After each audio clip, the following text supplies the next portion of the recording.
There we go. Yeah, so if you want to see this live, the show is on at either 7 p.m. GMT, sorry, UK time, or midnight UK time. Currently, we're on midnight UK time. The next two episodes are also going to be UK time. Are also going to be midnight UK time. And then, depending on who's playing, it's going to shift because I want to make it available for EU players and US players. And occasionally, I'll force an Australian player to come and just play it whatever the hell time I can get him. Sorry, Doc. You're not Australian. No, he just wanted to give me the finger. Oh, okay. He remembered. I'm still upset about the Battlestar Galactica game. No, fair enough. I'm never gonna let it go. Well, I can't remember if I played in that one or not. I feel like I played Battlestar Galactica with a few of you at one point. We did play it a few times. So yeah, it was awesome. I played with you guys the second time, and I was like, I've never played this before. And then I spent most of the time in prison. So, I still really haven't played that game. So, well, I mean, for some people, that is how the game just goes. Yeah. Like, Yeah. we decided that you were the bad guy, and you're staying in prison for the whole game. Yeah, you Maybe. did one thing that we don't trust, so the whole game you've been condemned to prison. hey, you guys, Ice Cream over here sent him to prison. I was like, no. maybe you should have kept your get out of jail free card. Think about that. Bitch. So yeah, let's get a quick intro from the players. We'll start with Bobby, because left to right is how I read. That sounds good. What's up, guys? I'm Bobby here on Twitch. Playing Sergeant Krieger Skult, our resident Bango sergeant. It's going to be fun. Hopefully we don't die today. Probably going to die. You know, it is what it is. I'm going to be streaming tomorrow night, which is... What's the date for the people that are watching? Probably won't be watching in time. May 31st, tomorrow night before our Rogue Trader show. I'm going to try to get a stream in of some GTA 5, so that should be fun.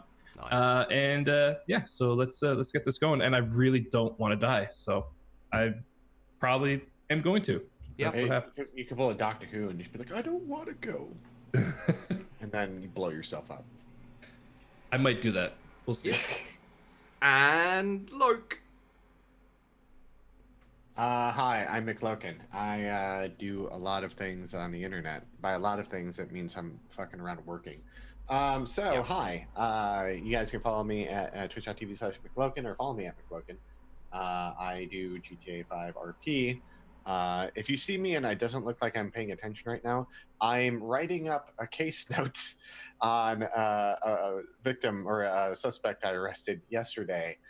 At the same time and like gathering evidence, but I'm listening and partaking at the same time. So I'll give my reactions and be like, It should be noted for everyone listening and watching that he means inside GTA RP. He's not actually a police officer who's writing up reports on the arrested. I'm FIB Agent Morse on Twitch RP. So if you guys ever watch any of those RPs and you see a guy named Agent Morris and he's like walking around like this and he's like, just one more question. That's me. That's who I am. And Doc. Yeah, I'm playing Corporal Lonnie Ray. I'm much less interesting than these other people, but also prepared to die tonight. And that's all I ask from my players. Yeah. Although it's been 3 episodes and I've killed none of my players so far, so I'm clearly a terrible only war GM. That or you're extremely backed up and we're going to lose all of our pre-made characters tonight in like that's what I'm thinking. 30 minutes. I mean, my rolls have not been great, and last episode I wasn't expecting to kill Commander Broadside. It'd be nice if I'd even managed to like touch him even slightly. With his awareness and his dodge, he's just like, nope, no touchy. I've noticed a lot of my characters that I make in like Warhammer are fucking. So Arkiel was dodgy as fuck. Like he's like Eldar dodgy. Like he can dodge twice and he can like pin down and fucking fuck up the quick people. Yeah. Now, the same with Frank Ward. Fred Ward is super dodgy too. He's got a super high dexterity or agility. Agility, yeah. Yeah, and because he's a fucking crack pilot, has 91 in pilot skill now, which is fucking amazing. So, and then this character who's dodgy and paranoid. If it's quiet, it's too quiet. In your defense, though, I made all of the commander characters myself, so I made you dodgy for this character. It's not your fault. Okay. Yeah. I should have been an orc. Right on.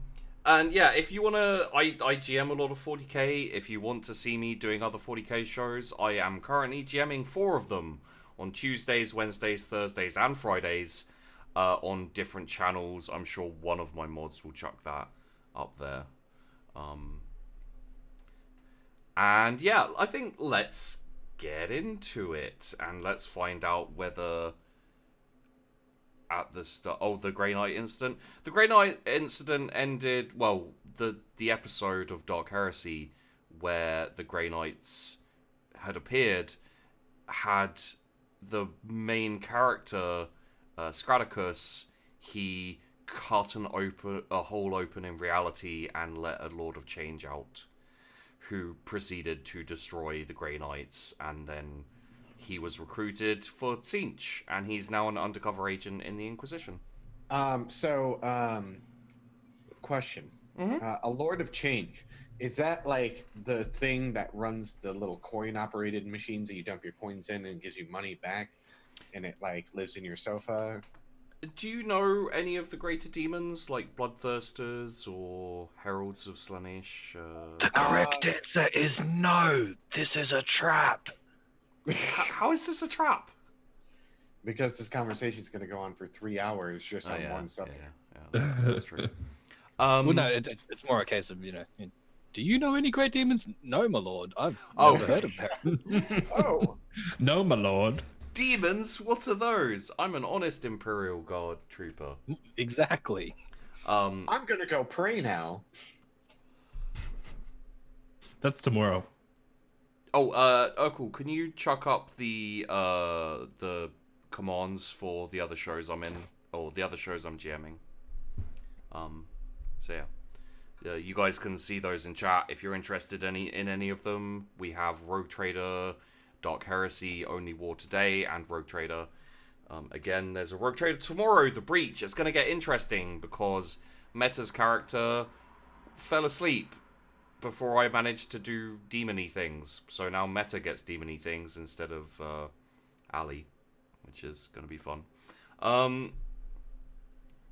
Yes, so let's get into killing you, I think. First thing Sheepy needs to do is put his music on.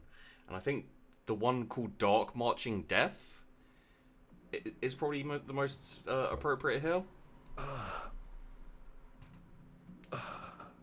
Yeah, I like that We're one. so gonna live. At least it's not called like shanked from behind without even noticing or something. Or shanked from above. Death from above would also be a terrible name for this situation. So, we left last episode with me describing shadows moving on the ceiling over both Sergeant Skult and Corporal Ray, as they're on either side of this line of Naboom Bangshee Regiment, kind of semi-commanding sections of it. I don't think you're specifically in command of the sections, but you're running things in place of Commander Broadside, who has just been fighting off an Ork Knob, and also generally leading the advance from the center. So I think the first thing we're going to have to get is awareness rolls. Oh. From me and Corporal Ray? Yes. Also, can I just say how nice it is to see, I'm assuming that's Jonathan again? Yes, he's I don't think he's visible on the actual no, but stream. Every time I speak, he looks at me because I think he knows I'm talking about him. Yeah. It's just a dog in the corner of the camera for dog. Any modifiers on the awareness roll? No. 0.5 degree of success. Okay, good. Let's see how. That's not. I got a negative 1.4. You rolled a 60. Loke, your fate points will be back. So. Oh, I didn't question that. I knew that was. Yeah, I'm just reminding you in case you want to give The them. Emperor has blessed me. Yeah. Yeah, just in case you wanted to give them to your. I'll wait till it matters. This could not passing the awareness is not like. It's a little early. It's like the first fucking 5 minutes. Yeah, we gotta save him a little bit. Oh, there we go. More fails, Sheepy. How? That's a 93 and a 61. I rolled worse than both of you both times. Luckily for me, the degrees of failure were not as bad as Lonnie's degrees of failure. So, Lonnie, you don't notice anything.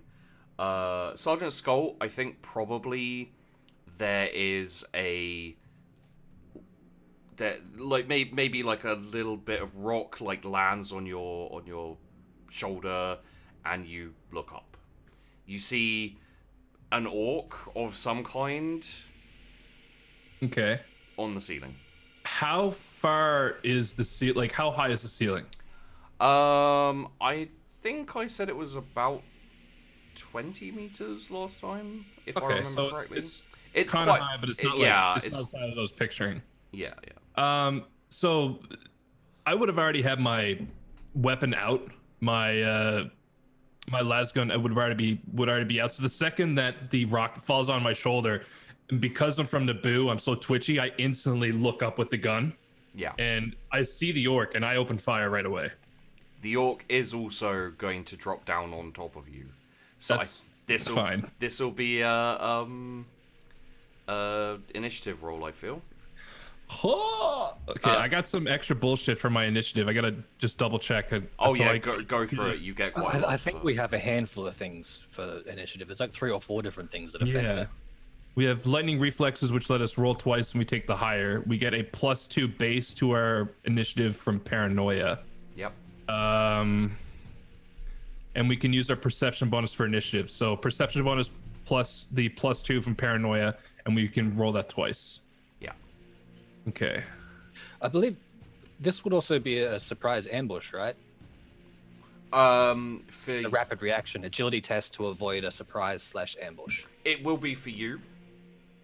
Okay. Because he succeeded at his awareness, and also the commando rolled really badly on his stealth. Sergeant Skult managed to see him before he ambushed, basically. Okay. So it's am I rolling awareness or just base perception? Oh no, I'm rolling never mind. Yeah, initiative? Where's initiative to? So it's 1d10 plus your. My bad. Yeah. Okay. D10 plus 5, and I roll that twice. Yep. 2 14s. Which one would you like? That's a good question. I think I might take the first one. Gonna take the 14? Okay, cool. Yeah, I'm gonna take the 14. You go first. The second one. Should have taken the second one. I telling you. probably should have. I'm gonna die here, and it's gonna be because of that specific issue. Yeah, I just open up. Okay. Yeah, just. Are you using your lasgun? I assume? Well, okay, so yes, I will use my lasgun for the first burst of fire because it's already in hand. So it's kind of like a twitch fire. So like I just aim up towards the ceiling and open fire right away. Okay. Roll ballistics, right? If you roll your to hit on your weapon. Okay. What aim? I'm going to say no aim for this because it's like a kind of reactionary thing. Cool. Range, standard range? Short range. Short range? Yeah. Rate of fire, just standard. Up to you. What do you think? Like you can do standard, you can do semi-auto. I think with the regular. Like it should have like S /something/something in your rate of fire? S/3. Okay, so that means if you do semi-auto, every 2 degrees of success you get an additional hit. Oh, yeah, I'll roll. I'm doing semi-auto for sure. Okay. You said for every 2 degrees of success? Yeah. Okay. No modifiers, correct? No, I'm gonna say no. Okay. There we go. 4.1 degrees of success. Which is 3 hits. I'll take it. So roll me 3 damage. Here we go. 4. Unfortunate. 10, Better. and 4. Oof. Ugh. Gross. Okay, so... What are those fucking rolls? 2 1s on 2d10s? You should have taken that second initiative roll, man. You're not Yeah. wrong. Like, that's the reason. There's no penetration on it, right? No pen on that. Okay. So that is going to do... Those rolls were kind of unfortunate, to be honest. Yeah, they're shit. Yeah. They're just bad. I mean, you rolled 2 1s. So, I mean, if you just keep doing that, at some point you'll be aiming for 1s, and it'll be a good thing. It's true. Okay. So yeah, I'm not gonna give the commando his dodge because honestly, he's basically falling on top of you. You can't really dodge in the air. So, Righteous Fury? No, Righteous Fury is when you get a natural 10 on your damage roll. So, you hit him 3 times with this kind of burst of lasgun fire, and it's dark in this hive. It's not really easy to see how much it does to him, but it doesn't. Yeah. Like, you've been around enough to get an instinct for this type of thing. It doesn't seem like it's done that much. And yeah, probably like 2 glancing blows and maybe 1 in the shoulder or something like that. Yeah. Like it does. You do see the flashes, and one of them seems to have like a proper solid hit, but it doesn't seem to phase him very much as he like lets go and drops down towards you. So I think how we'll do this is this will be like an all-out attack, which is gonna be a little bit rough for you. I'm not gonna lie. I'm so gonna die. So all out. There we go. No. Oh, He misses. 93. What are with these rolls? Like, what are wrong with orcs? They're supposed to be good in melee. I gave him all out. Yeah, so he lands on his face right in front of you. You gotta go double or nothing. Yeah, I track him as he falls with the last gun, and Yeah. I backstep a little bit, but that would be the end of his turn and my turn as well. Yeah. So you backstep enough that you're not in melee, but you're basically still point blank. Yeah. Yeah. Let's go to Corporal Ray. You will roll your trying to avoid the ambush. I can't remember exactly what the talent is off the top of my head. Rapid reaction, so it's an agility test to avoid ambush. Okay. So yeah, roll your test to avoid the ambush. Oh, okay, that's an alright one. I'm okay with that. Yeah. Some form of... I probably see the other ambush out of the corner of my eye and notice that there's orcs on the ceiling. Well, what I will tell you is it's probably too far away to see the ambush on Sergeant Skult, but there are other instances happening along the line of this exact same thing. So probably what happens is one of the knobs on your side of the hive goes off a bit early. God damn, I hate that sentence. As I said it, I was like, that could be taken out of context. Yeah, and drops. And that alerts you to the possibility of an attack from above. And that's what saves you. So, well, saves, we'll see. If I keep rolling like trash, then probably That's what lets me see it coming. Yeah. So let's roll an initiative. Because we don't... not a 1d100, 1d10. There we go. Oh my god. What is this? Okay, I just need to not fuck this, and I get to roll it twice, and I get +2. I believe in you. This is going from like. Okay, that's just a barely scraping by. We can do better. Yep. Okay, Oh, there it is. I'll take the second one. That's it. I'll take the 12. Yeah, I mean, fuck it. Roll a 10. That's cool. Yeah, I'm okay with that. I don't. This is turning from like high risk of death campaign where everyone's like fighting against these tough, ridiculously strong orcs who outclass them to just like watch orcs flop around like giant idiots while you just. The orcs, to be fair, have killed millions of people already. They wiped out the hive. So They have. They're tired. They need a minute. They need a glass of water and a cigarette. They want to just. They need to pull their shit together. What would you like to do? You get to go first on an orc that ambushed you. I'm gonna shoot my grenade launcher at him. Oh god! Yeah, no, that totally makes sense. Okay. That'll be Right. short range. No aim. No aim. And now there's a clip of premature nobbing. Lovely. Standard. No modifier. 2.6 degrees of success. Oh my god. Okay. Nice. Fuck him up. Yeah. Roll. Probably just like falls on his back and just shoots. Just, boom. Yeah. Roll me damage. So that's I do the frag grenade damage for that, correct? Yeah, frag grenade. Unless you'd like to have fired a crack grenade, but. I don't think we have crack grenades, do we? No, we have frags and Photon. photon. Photon, yeah. Roll me another damage. Another damage.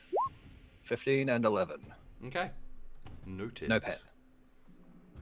And this orc is going to use the exact same tactic because it failed once. It can surely fail again. And he's going to drop on top of you. And there you go. That's a success. Oh, I can imagine he was going to miss, but the grenade knocked him back on course. Yeah. So he looks bloody and torn about and everything. And he drops with this like axe in one hand and some kind of gun in the other, and just drops straight at you and like brings the axe down towards you. You do, however, have a dodge as your reaction, or you can parry as well.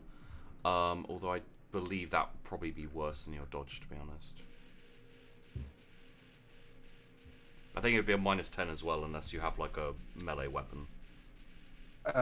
Yeah, so dodge, there it is. No modifiers. 3.9 degrees of success. Fuck me. You're muted. Sorry, I said fuck me. Okay, yeah, you dodge out the way. Because of course you do. He was just hit by a grenade, so he's probably a bit slowed. Yeah, but it doesn't. I mean, you rolled a 10, dude. I'm just saying.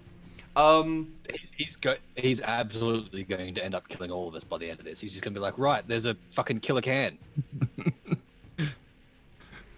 Mate, I'm bringing in a fucking squiggle in. It's just gonna crunch. It's just gonna crunch in the side of the wall. I'm like, fuck all of you. I don't care anymore. I need to kill some players. Okay. That would take us to Sergeant Skult. Okay. There's an orc. There's an orc lying on his face, like spread-eagled, as he tried to do something cool and failed horribly.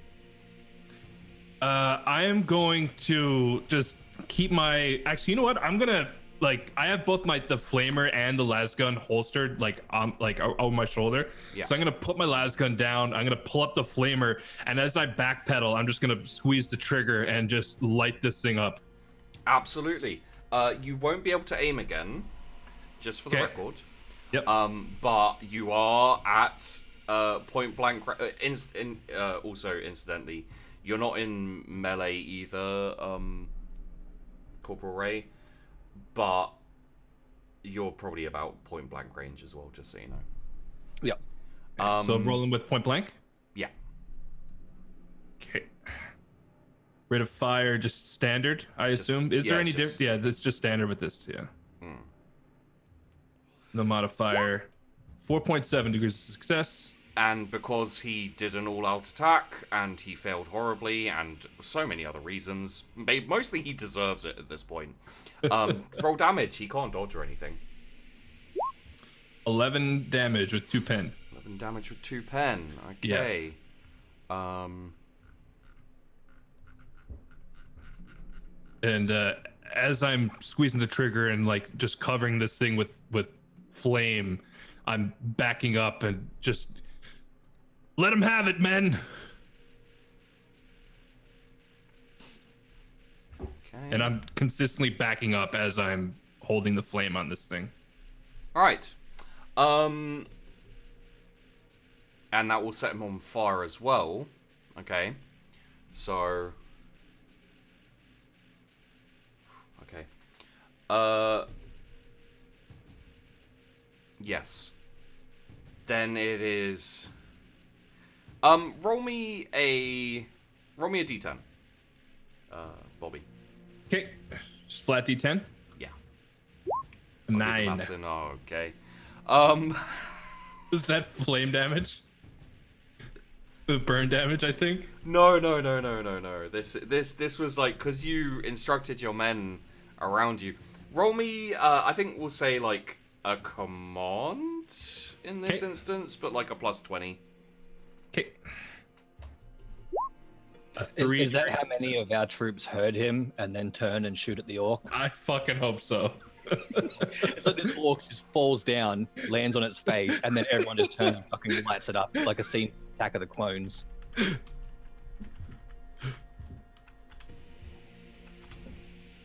Okay.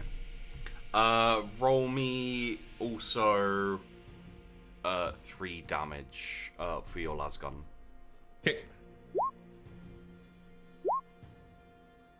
12, 5, and 9. No pen.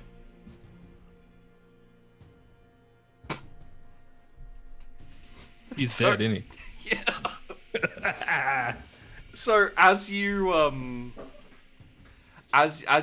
like step back and start firing, this orc is like engulfed in flames and starts like picking himself up, like looks up on fire, shoots you this "I'ma kill you" look, and as you step back, you say, "Light 'em up, men." Gets heard by a fair number of troops around you. Some of them just raise their because they're not engaged in a firefight at the moment. The assault was a distraction for this move, and yeah. So they open up with their las and he gets hit a good 6 or 7 times. Las burn holes like start going through him, and his gaze of "I'ma kill you" just glazes over, and you see the strength like leave his limbs, and he just flops down. They're still shooting at him because he came out of nowhere, took them by surprise, and honestly, you've made me want to kill Doc more. So let's go on over there. Thanks. That's awesome. Lonnie, it's your go. Right, so I guess I'm just going to light him up with the las gun, because that's what I've got on me. Okay. And I'm laying on the floor, so I can't do much. Yeah. Well, you did dodge out the way, so you could probably, like, as you dodge, you could probably get, like, up on your knees, and, you know, if you'd like to stand up, you totally can, without it being, like, a big thing. Because your dodge was pretty successful, as I remember. Yeah, okay. Probably, yeah, he's, like, rolled out of the way up onto his knee in, like, one practice motion of avoiding explosives. Yeah. And, yeah, las gun. So No aim? No, aim is half aim is possible. Yeah. Would it be? Yeah. I suppose, yeah, because the dodge was last turn, wasn't it? Yeah. So, yeah, half point blank. Standard. You wait. could do semi-auto if you like Yeah, that's the. for the extra hits. Sorry. Point blank. Semi-auto. No modifier. Go. Well, still one hit. Yep, it's one hit. Again, he did he full out attack and missed, so no dodge for him. And you can roll damage. 6. Okay, it hits him kind of squarely, but it seems to like glance off his armor. He's probably like laying flat on his face, and then the shot hits him in the side, and he just looks at me. Yeah. Just like turns his head like, "Are you fucking serious?" His actions mimic the GM's so hard. Would you also like to get your fellows around you involved in a similar way? It would be like a command roll as well. I don't know if Lonnie's the type to do that. He's like the lowest possible officer you could be, so he's not really gonna just be like, help me. He's trying to prove himself. I mean, another option is to run away, of course. No. Okay. Yeah, see, even the commander's shaking it. No. I'm just saying, like, you know. Okay, so the orc stands up, raises its gun, and lets off a peal of shots at you because it has Shooting a banana gun? I've seen those before. They're devastating. Anyway. And because you didn't move, it's still point blank. Yeah. Oh, a success! Wow! This is not something I was expecting. I'm all aflutter. However, you do get your dodge.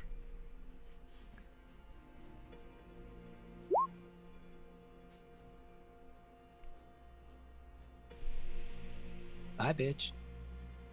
I Fucking ninja. You're a Jedi. Wait. I want someone to clip this because you can see the moment fucking Sheepy's will to try to kill us is broken. You know what's Like- funny? You could pinpoint it to the exact moment. When that roll came through, you just saw everything drop on your face. And you're like, I was giving you the chance. Like I was like, I could call Yeah. help. I could move. Yeah. I'm gonna stay and see if he can kill me. I No, don't think you no, can. you knew you were gonna roll a 1 for your dodge. You knew it, He saved it just for this specific You- occasion. bastard. Loke, can I have a fate point for this? Basically, what this will do is this will kill the orc. okay. Yeah, let's do it. Yeah. So take a fate point off. You got 4 more. Lonnie, this orc, confident, sure of its success. It's a commando. It's done this hundreds of times before. Raises its gun, and you get a moment of, yeah, you know what? I am gonna do this by myself. And as it shoots, you just go into this kind of like shift to the side as it shoots, like perfect timing. The bullets, because it was semi-auto, just slide past your shoulder and you shift forward. And as it's firing this semi-auto burst, you just get right up close to it, smash its elbow down, and pull its gun up, and just put it under its chin, and it blows its own brains out. And they just go splattering over all of your fellow comrades who are nearby, who haven't had the time to react yet, and it slumps on the floor dead. That probably actually really shocked them too, because they wouldn't have seen it happening. They haven't got orcs dropping on them, and then suddenly they're just covered in hot orc brains. Yeah. It's good. Worked out. For us, not for you. Worked out. No, I don't know what's happening. Like, you guys don't have amazing skills. Your skills are decent at best. And yet somehow you are managing to just destroy everything that I put in front of you. Anyway, and this happened last time as well. Second episode. What is with? It's like the curse of the second episode. I'm like, I'll take it easy on them in the first episode, not give too many death flags. There were a few. Most of them were sidestepped by Commander Broadside. And this one started with, I'm gonna kill you. And the orcs just... Anyway. Yeah, so I'm gonna do a few rolls here, because this is fairly important. And we'll get an idea of what's happening around the rest of the line. Of course. Okay, that's... yeah. Okay. And can I get a few D100s from Commander Broadside, please? Just 3 will do.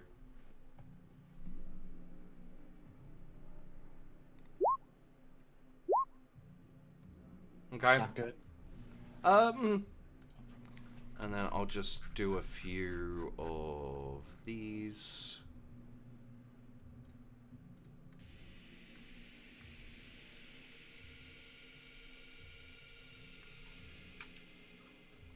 I rolled a 75 on that 0.2 degrees of success. Yeah, it's not good. Oh no, I only do 2, so that would be those 2. Okay, and I'm not going to roll for them for this, because this will be surprise. Okay. Give me an idea. Alright. Well, that didn't take as long as I thought it was going to.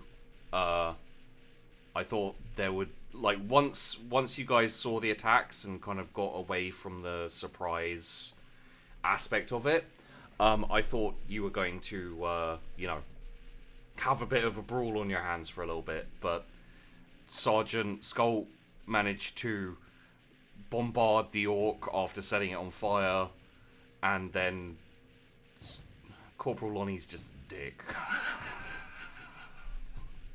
You have to do something with a crit success like that, and at the very least, I can drain a fate point for a cool execution of an orc. He's setting it all up for later when there's no fate points left, and then he's gonna kill us all. Yeah. I'm gonna try. I mean, I already tried, and I did not do well. However, over the lines, over the radios, and I think you two would both have radios close enough by you that you'd hear this too. There are multiple reports of kind of NCOs, the people you leave to kind of lead your squads and your companies as you advance, have been taken out by orcs dropping from the ceilings and like slitting throats and stabbing and a couple of shootings and even one who blew himself up with a grenade. You've lost probably 2/3 of your command. Like the guys, the NCOs who command your squads, like Sergeant Skult and Corporal Lonnie. You've lost about 2/3 of them. So things are very hectic. They're targeting the command, isn't that what you were saying earlier? Yeah. So I guess that makes sense. We're losing the commanders, but not necessarily all the troops. Well, because of how you because of how your regiment runs, you don't have like easily, you know, like a corporal can command a platoon just as easily as like a lieutenant or a sergeant. It's all about how good you are. Ranks don't mean as much here. So yeah, when the charging orcs came and everyone was getting into line and stuff, the orcs basically, the commandos basically picked out people who were shouting orders and people were following them, and then they chose them to drop on and attack. And so like you probably still have quite a few lieutenants and stuff, you know, command squad command officers, but the ones who are giving out the orders, like the sergeants, especially anyone who's like more in command, would have been taken out. About 2/3 of them. So the regiment's in a little bit of disarray and needs to be shouted back into place, basically. Okay. I'm gonna roll a command roll. Can I do that? Yeah, you can get on the Voxcaster and shout out, relay your orders type Okay. thing. Command, not commerce. It would be command -20 because it's over Vox. If you want it to be on person, it would be more effective. But you would have to. You're still in kind of an advanced position, and then there's the defensive line. So. Can I do it in person? Yeah, you can head back to the line. Yeah, I'll do that and do command and rally the troops. Yeah, you still cast it over the Vox as well. Mm-hmm. But yeah, this will have a better effect. So it'll probably take you like 5 minutes to rush back. Everything's quite quiet at the moment. No, that's bad. Actually, you know what? That's a good point. Can I roll awareness too? There we go.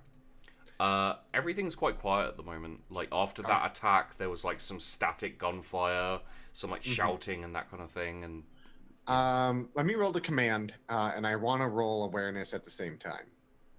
Is there minuses or pluses to the command roll? What I'll say is, if you want to do awareness on the way back, Okay. yeah, that will be like probably a -20, just purely because you're focusing on getting back to the line, and yeah. And command is just a 0. Or Yeah, just a standard command. Okay. Oof. Yeah. I'm gonna re-roll that command. I think I Okay. can do.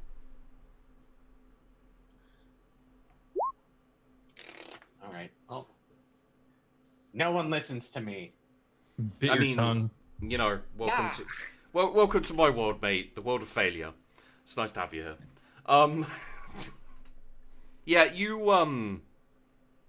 I think you're distracted by the fact that it's gone quiet again, which means that they're planning something again, and you're not sure what that is because you haven't fought these enemies before. And honestly, I would say from what you've been told and what's in your primer about orcs, they're not supposed to be this cunning and smart. They're not supposed to be tactical at all. So there's a we were expecting them to just be running at us in a big horde, but they're sneaking and backing off. None of this makes sense. Would you guys like to coalesce as a group, like once this happens and the command has been kind of, I want to roll real quick tactical imperialis. Okay. What I'm planning or what I'm thinking is I want people to fall back, but as we fall back, we lay down mines, and also tell everyone to keep ahead, looking up because they're coming from above. So you'd like to retreat? Tactical retreat, not full retreat. What is it? Back to a defensive position. I mean, this is the thing: is you already fell back to a defensive position when the charge happened. Oh, okay. So because we're still on the wall, aren't we? Yeah, you're still on the. So we're still on the wall. Okay, so then I order like a few people to go out and lay mines. You did also do that. We already did that. Okay, so we're just waiting. At this point, since there's probably like alarm mines and then normal mines and all that kind of stuff, is that we're probably all like looking up, and I'm telling everyone to keep their eyes peeled and all that kind of stuff, and yelling at them. So I'm not going to roll tactical and imperialis, and that's fine. Yeah. Since we already did that last time. In this silence, everyone roll me an awareness, -10 for Sergeant Skult and Corporal Ray. 3.1. I'm turned into fucking sheepy. Thanks. Negative 3.6. Ooh. Reroll that. Okay. We got 2 left. 3.3. Oh, good call. That was good reroll. I can handle it. You guys can't. That's true. You're Superman, basically. So this is before you guys have come together. Like, if you do want to come together, let me know, and like group up as a group. Sergeant Skult, you see a hulking figure, much bigger than any you've seen before, just shift from a building to a building. He looks very large, very muscly. You actually hear like the clunk of his footstep, very metal. And he just kind of walks past and then disappears behind another building again, kind of going around the flank of your of where you are.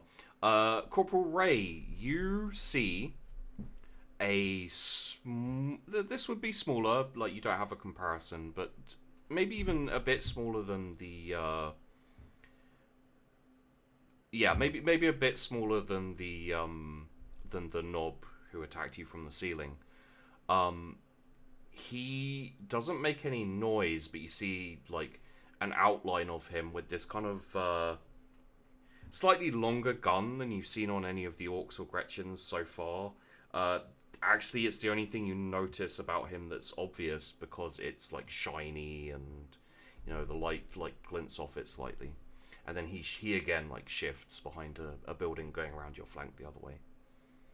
And both of you hear very, very faintly gunfire, shouting, very muffled, very faint. And it's below you. Below us, eh?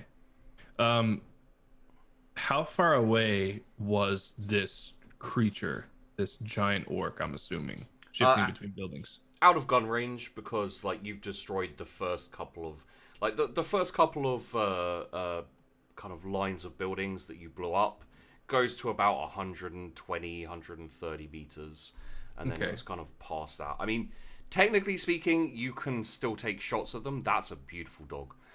Technically speaking, you can still take shots at them, but it would be at a extreme range, so it'd be very hard to hit them. You know what? I probably would have a bit of a twitchy finger. So even though it is out of range, I would instinctively just open fire right away. Yeah, okay. I probably don't encounter... I'd say most of our fights, due to the nature of us being sort of like guerrilla fighters, is most of our fighting is done close quarters. So I probably don't really know the effective range of my last gun, like, in the field. I mean, yeah, you would have been on the firing range and everything, and got an idea of it there. But, you know, like, in combat situations, you would, you know, especially after being attacked from above by some random asshole who sucks. Sorry, my feelings are coming out again. I don't know why. You know, you could totally be twitchy and, you know, a bit trigger happy and just like see this like orc shifting and take a shot. Yeah, I would probably take a shot just to see if I can hit it. So, because he's not out for very long, I'm going to say no aim. Okay. It's going to be extreme range. I'm definitely not hitting this thing. Yeah, and because it's... No Now watch as he rolls a 1. Can you imagine? Extreme range. Because it's... Actually, you know what? It's a difficult roll anyway, so I don't think, you know... I think there's going to be a moment where you see him, because you both rolled pretty decent awareness. There's a moment where you see him where he's out and silhouetted and very obvious before he, like... So there won't be any type of cover here. It won't make it more difficult. Okay. And standard attack I will use. Here we go. 0.6 degree of success somehow. Roll the 17. Sure. It's probably a bad thing that I'm aggroing this giant beast, to be fair. I mean, Yeah, because now you have to roll damage, and that's when Sheepy gets to laugh and go, haha, it does nothing. I mean, He didn't even notice. okay, so this is Oh, I rolled a 13 on damage. you rolled a 10. Yeah, we'll roll a That's- 10, but plus 3. 10's Yeah. ten's a righteous fury. That's a righteous fury, yeah. Oh, I didn't even know what that is. So Oh, what yeah. do I roll twice? Awesome. Give me a sec. I think the only war rules. That's all I can think about is like, high score. Is that good? Is that good? Is it bullseye? Is he supposed to? Is that good? Do you get more points? A bullseye. What's a bullseye? Is that? Do I get? I knocked over all the pins. Is that Do I win now? win? What happened? I hate you guys. You're now officially worse than the previous squad. Just for being. What are these roles? Honestly. Let me just look up Righteous Furies to see exactly what they do, because it's possible that that's a critical hit, which I think technically means you could kill him possibly, which would just be so fucking ridiculous for me right now. To be fair, though, it would be keeping in with the theme of the game so far. I don't like this theme, dude. It's not. This theme is not my friend. He's gonna blow up Naboom on us. Just I'm so tempted. Like kill everyone on the planet. you guys as a people and a regiment are just you're getting on my nerves, guys. Getting on my nerves. The floor's gonna give out. We fall 50 meters. After resolving the effects of the hit, one of two things may happen. Okay, so I'll resolve the hit, which does. Okay.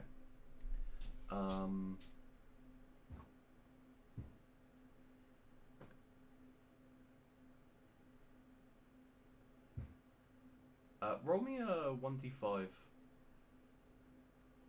Okay. A 1.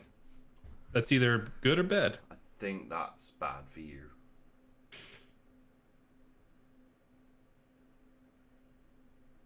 Okay. So where is the...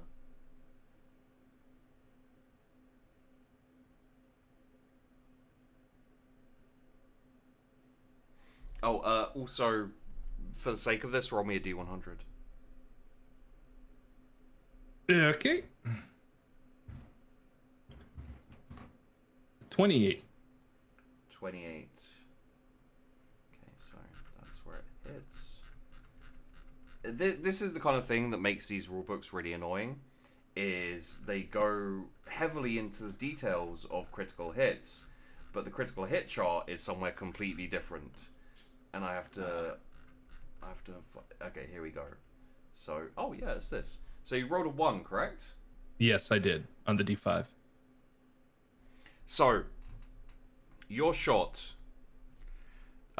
just for whatever reason, just flies straight and true and hits this orc in the left arm, like in its bicep, and just goes straight through it. You see all of this clearly because you rolled well on your awareness as well. And it like spins and for a moment like stands there and looks at you, and you hear this like really soft, deep rumbling across this like really long distance, which honestly makes it really hard to hit people with lasgun, but apparently fuck it. And you just hear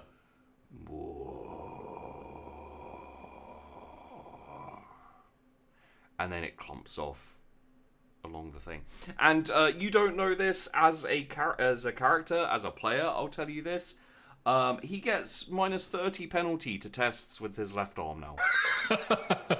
That's perfect. He's left-handed too, apparently. We We won't go that far. But Maybe yeah, you that's should cool. roll for it. Roll me a D2. One is left-handed. Guess what I'm gonna roll.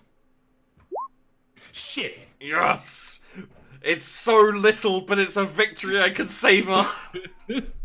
We have to give him something every now and then, or he's just going to walk away I and not come can't. back. I can't believe you crit righteous furied on this goddamn orc who's just like, it's like, oh yeah, they'll see and they'll be prepared, and you know, give them a chance to, you know, and it's just like, no, he's gonna take a random shot, roll really well to hit, roll ridiculously. At least you didn't. I mean, let's have a look here. I just want to see if you'd have rolled like a 5 or something.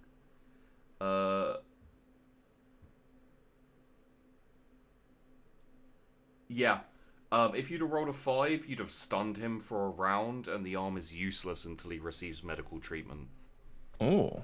So there you go. That's the kind of thing that can happen if you roll a righteous fury, guys. I'm gonna roll another one soon. We should just keep doing that all the time. Yeah, why don't we just keep doing that? I have hate in my soul. Love you, Sheepy. It's rough. I'm not gonna lie. It's I should have gone with Tyranids. I should have gone with Tyranids instead of Orks. You guys would all be dead. So yes, you hear the muffled sounds of battle from. There we go. You hear the muffled sounds of battle from underneath your feet. It's very far away and it's very muffled, but you do hear like explosions, like some like vague. You can't really make like shouting and wargs and some like gunfire and that kind of thing. From underground, like ahead of us, sort of in that direction, or is it just straight down? Yeah. It's like a hive city, so we're like on one layer, and then there's multiple layers below us. So someone below us is fighting. It Cool. would be kind of from around you, but it wouldn't be like, oh, it's very obviously like in front of me from this direction. It's much more kind of like a long way away. Okay. Yeah, after I hit that shot, like I was like kind of like crouching, like one knee down, the other knee was like. Take a fate point. For me? Yeah. I get one?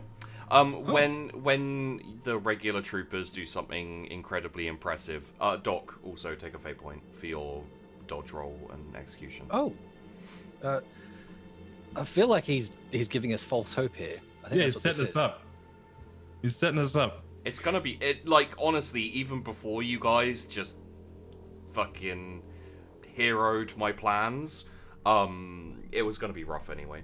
So yeah, it's depends what it does depend what you do, to be honest. How far away is my radio guy, He's or the one close to me? basically close enough to grab. They tend to hang around the people who are in command. So I think it's one of those things where whenever we need one, it can be assumed there's one close by. Cool. for the most part, Okay. Okay. Yeah, so as soon as that shot lands and I see that it connects on this giant orc, I'm just gonna look around. Ready your weapons, men. Radio to me. And it kind of unhooks and passes like a speaker over to you. Okay. Yeah, I get the commander. Yep, you'll patch through. Commander, there's a giant orc in the distance. I just landed a shot. Huge. Biggest thing I've ever seen. Okay. What distance? Where? Well over 100 meters straight ahead, between the buildings. Also, there's some noise of some fighting coming from underneath. All right, so start finding points of ingress down, and start getting more troops in here, and start solidifying our position as we'll build off from this point here. But I'm gonna roll Tactical Imperialis. Okay. Do I know if the grenade launchers that we have go 100 meters? Do you guys have a stat for the range on your grenade launchers? Great question. 45 meters. 45. Yeah, 45 meters. 45 meters. Okay, so So they can technically go 90 at extreme range, but they won't be very accurate. That's what I'm gonna do. I'm gonna wait. If one of the big ones are coming forward, what kind of weapons do I have? Gun, heavy flamer. We don't have anything to launch out there, but we do have a bunch of mines in between that, in that position. So You've basically got mines laid out in front of your barricades, for like, you know, maybe like three like lines of them, enough that if anyone gets in close, they're gonna have a bad time. yeah. So on that note, what I'm gonna do is I'm going to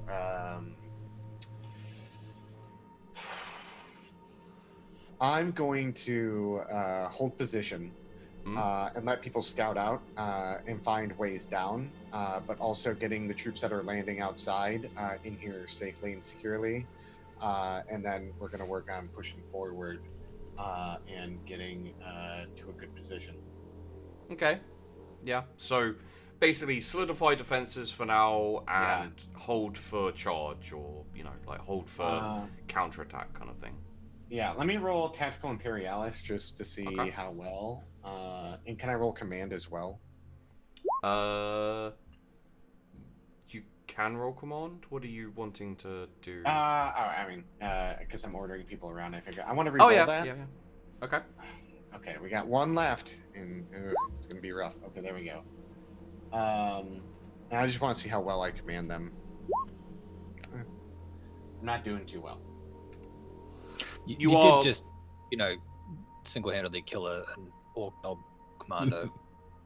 You are slightly more of a combat commander. Like there's a couple of combat commanders in the regiments. There's a couple of like tactical commanders, and then there's Peachy's character. But yeah, so like very often you command by example. So, you know, your troops listen to you. Like a failure isn't anything bad. It's just nothing. You know, it's not anything good either. So you'd like to head out to the outside to start like organizing the. No, I'm sending people back to go solidify. I'm staying on the front lines. Okay. And I'm helping like push forward, but I'm also can I roll awareness to see, because they spotted that one giant one, and I want to see if there's more. You wanna do you wanna get up high and do like a proper full on let's do scan? that. Okay. Yeah. With my eyeballs. Any pluses? No. 1.4. Okay. You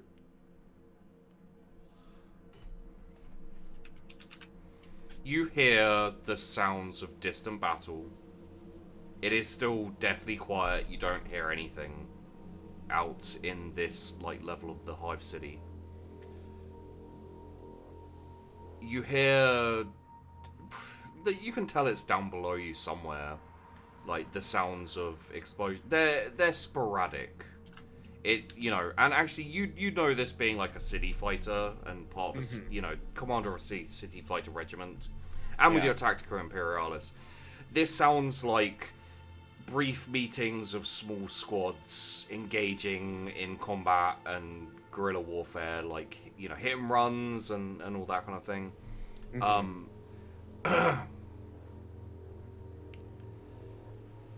And given your awareness roll, this won't be a surprise attack. You see a flash from one of the buildings, like out the corner of your eye. And it says to you, sniper, from your, you know, from your experience as a city fighter, like snipers are always an issue. Okay. And I am going to roll to hit. do it. I will roll a dodge if you hit. Take a.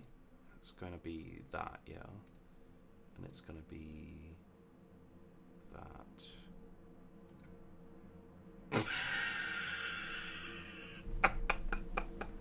Can I? I'm not even gonna dodge. I'm just gonna stand there and like. Just gonna stand there. Just gonna stand there and watch. And I'm gonna point to where that shot came from and go, sniper. You don't have any snipers.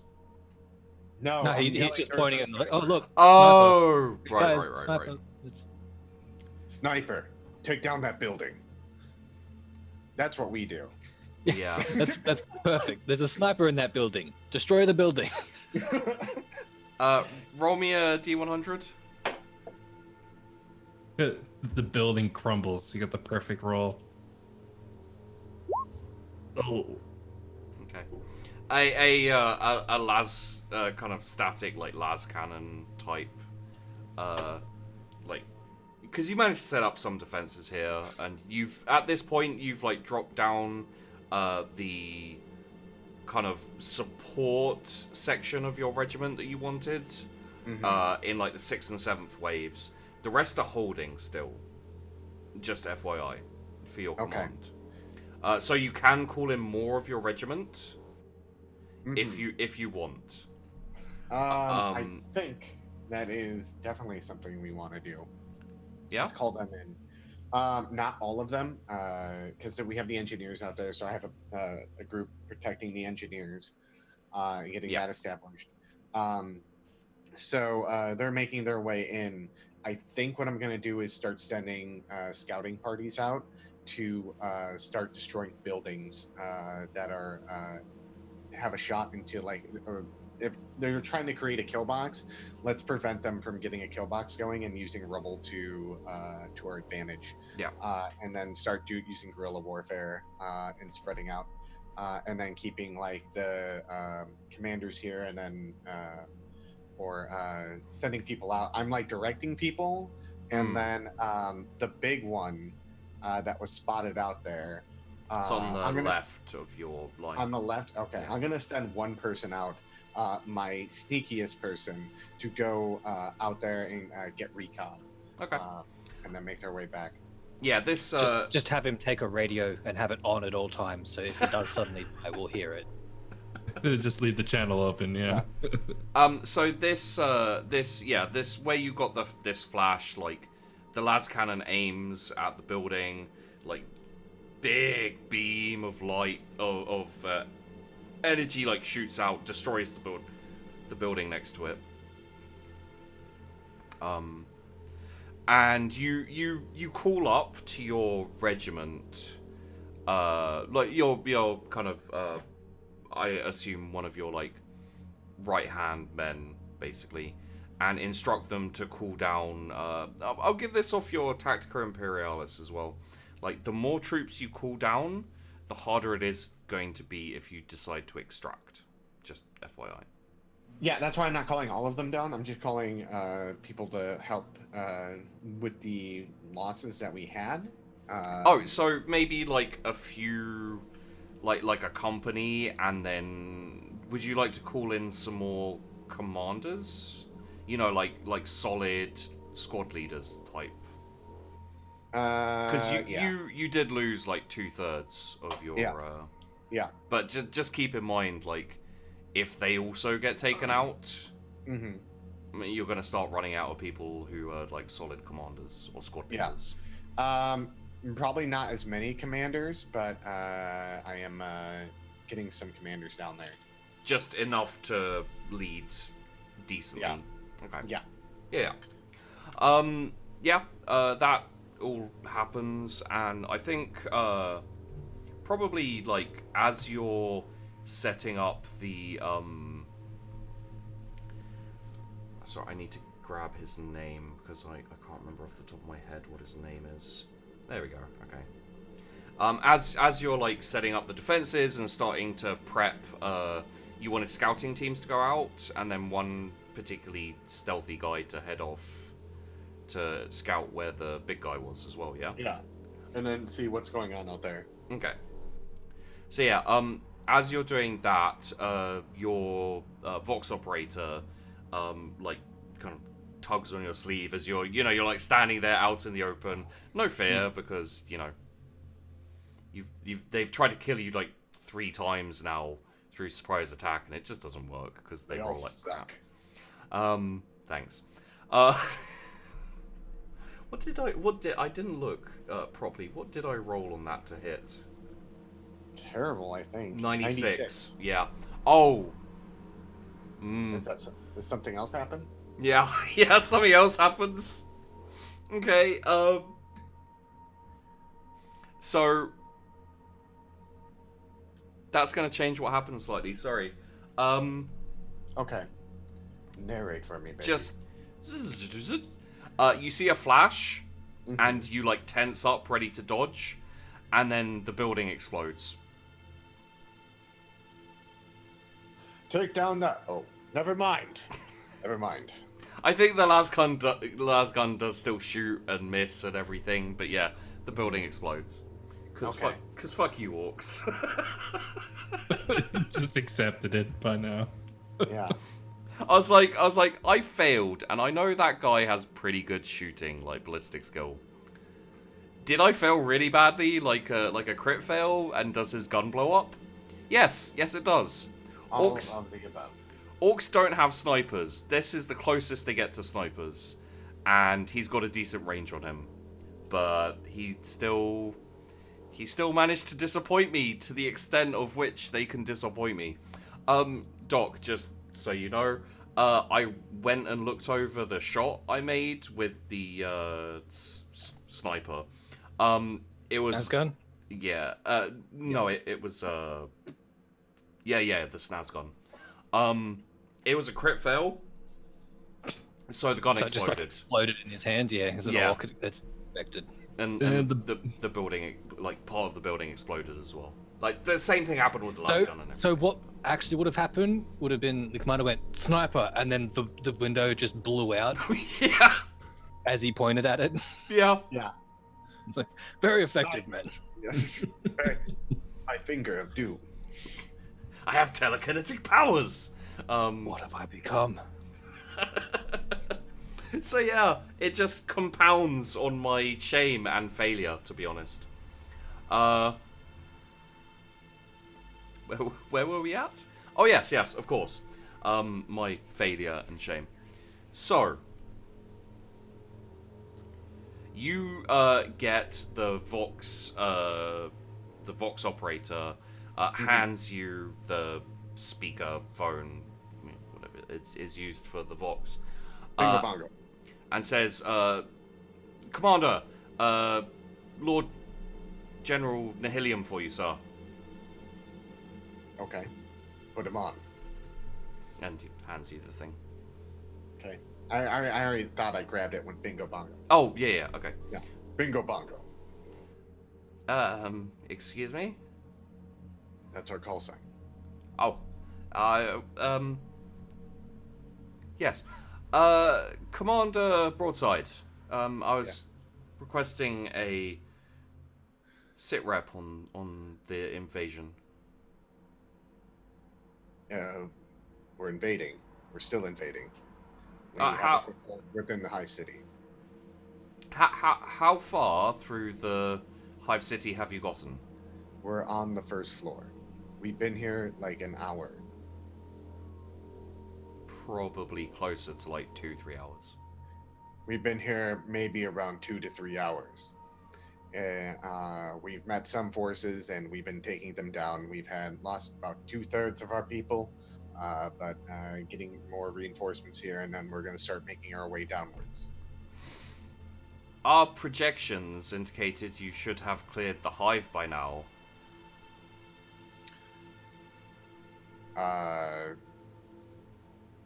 How? There's no people here, so we can't recruit anyone. It's full of orcs. They are a special battalion with that uses axes.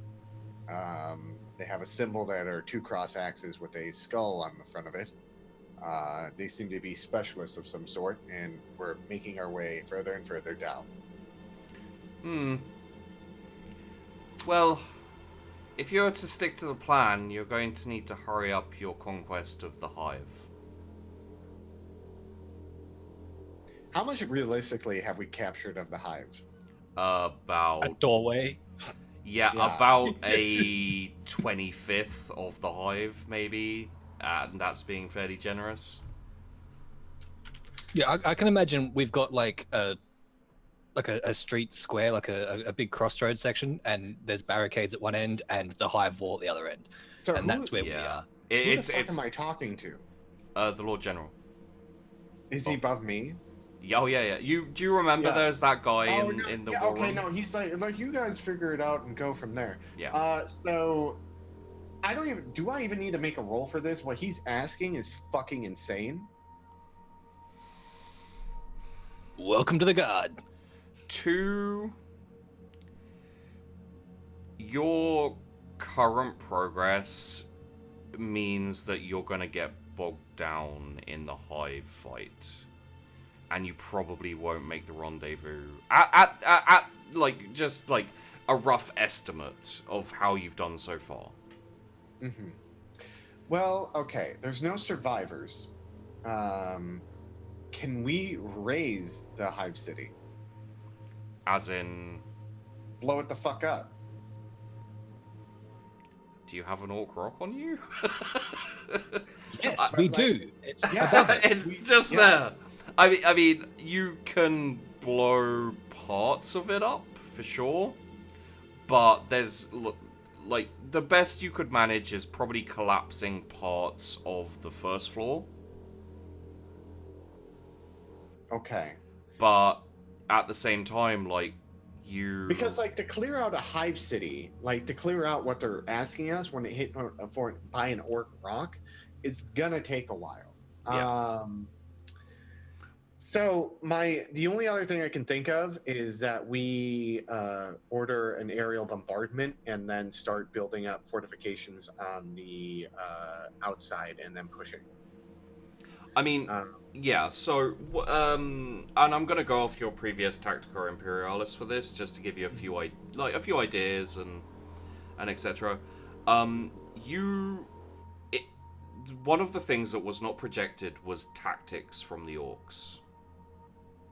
Oh, that's true. So, what they were expecting was for you to go in, to start, and the Orks would just charge at you, and you'd cut them down, and move forward steadily and start clearing out the Hive. This is, you know, that's the basics of what you suggested in your briefing. Yeah. So yeah, no one was expecting the Orks to, and not even Commander Aegis even, who I don't think was included in the plans, but even if she'd have heard them, she wouldn't have known that the Orks use like actual booby traps and, you know, distractions and taking out leaders.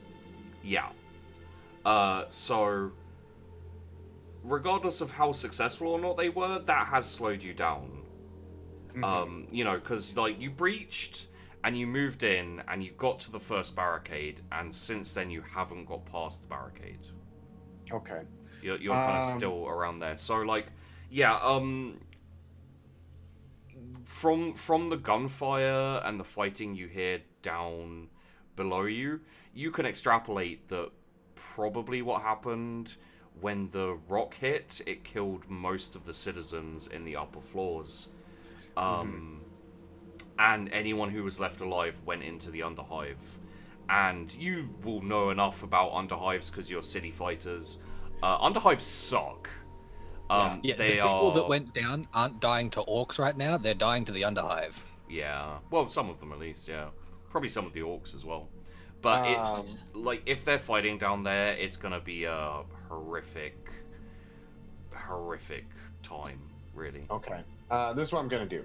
So I'm on the phone with Lord Commander Niflheim. Lord General, this is what we're gonna do. We're gonna have to do aerial bombardment on this city, we're gonna have to raise this city. I will say, you know that it won't take the underhive out. So like, depending on who's up on the first level of the hive, if it's just like a small force and everyone's underground, eventually all of those orcs will erupt from out of underground. Yeah. Can I roll an ordnance? And why I want to roll ordnance is I want to make it so that basically when is there like somewhere in the hive city that will cause a chain reaction to collapse and onto the underhive, or something like that? Maybe if we had like 2 weeks to set up the explosives. Yeah. Yeah. Think of a hive city as being like the state of New York on top of the state of New York on top of the state of New York. It's like layers of city. Oh no, I know a hive city. Yeah. I'm just trying to figure out, like, we're in a kind of a bad position because we can't push forward, and it's gonna take like 6 months to fucking clear this thing out. Well, if you're interested in going the ordnance route, what if we just punch a hole? Into the Punch a hole straight. Just- Try and just focus fire, punch one hole straight down, and then we can just go down that instead do of trying to some breach clear every charges. floor. Oh yeah. With a fair number of charges, you could probably open up a significant hole in the floor where you are, and use that to head it. Like, presumably there are avenues down into the underhive further in, but you haven't seen any in your sector that you've taken. Okay. It depends what you want to do about this, really. Literally, like, if anyone's in the underhive, I think it might be fucked, honestly. Like, if we push down, we're gonna lose more people to the underhive, and we're gonna lose them to orcs and all that kind of stuff. And they're being tactical, so I think what we're gonna need to do is, and it might take them a while to build that out. And I don't know how many orcs are up here, and we're only like into the one door. We need to do an aerial bombardment, bury everything, and then get to the point where we can push forward. And this is going to be a lapse time. We're going to push forward on the other orc horde that's over there. Yeah. And then as we move forward, we're going to booby trap everything we leave behind. And kind of like, and withdraw like a defensive line as you go. Yeah. Yeah. And do that. Because, like, if we go down, we're fucked. We'll lose too many people, I think. And if we stay up here and fight, Why don't we have this kind of like, you put the Lord General on hold, you're like, hold please, and just... Yeah. And you call together, like, your core of officers who are still alive, like your battle leaders. You hear a tale of... the tale of Sergeant Krieger Skult, who flamed an orc and then directed las guns of death upon him. Very similar in the way that you were attacked. And also Corporal Ray, who basically...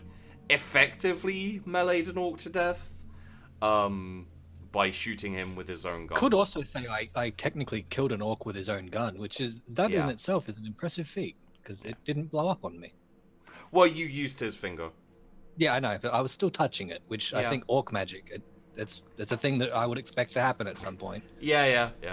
You gather your commanders, and you guys can have a little chat about tactics, I think, and all like weigh in on what you think you should do, kind of from a semi character, semi player kind of route, and we'll see what you guys think about everything. And Sheepy can pee and get a drink quickly.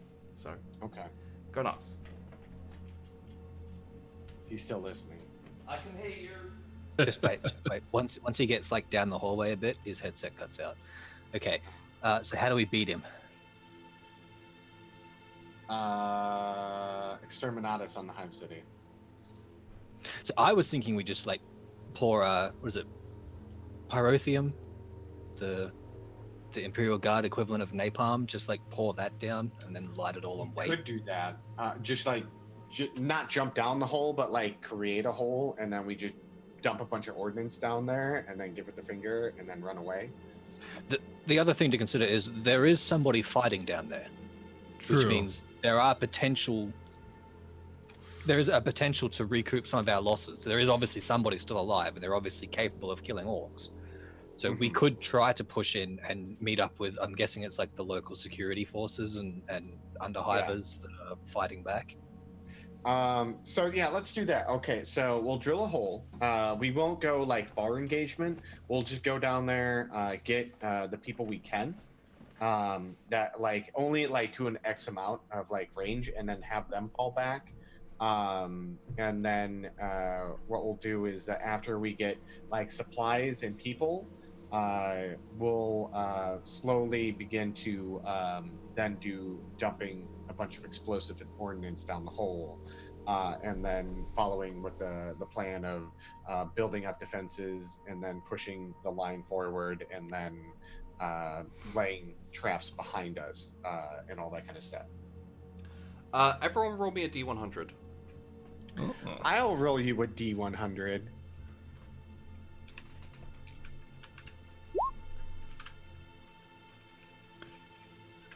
Would anyone like to reroll? I don't know. Yeah. I will. Yeah. Okay. This is my last fate point. This is your last fate point. Do you guys think I should re-roll it? I mean, it's an 83. Yeah. It's probably bad. That's probably better. That's a lot better. Okay, guys, carry on. Huh? Carry on. Like, strategizing and talking. I just got to write something out. All of a sudden, I become the Emperor of Mankind. And I'm like, Space Marines with me. And then we fucking start going to the underhive and start combing our way through as we're taking the city back to the Imperium. As now we're in the times before the Horus Heresy. Who wants to play Horus?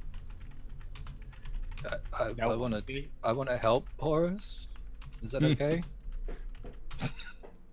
Horus did nothing wrong.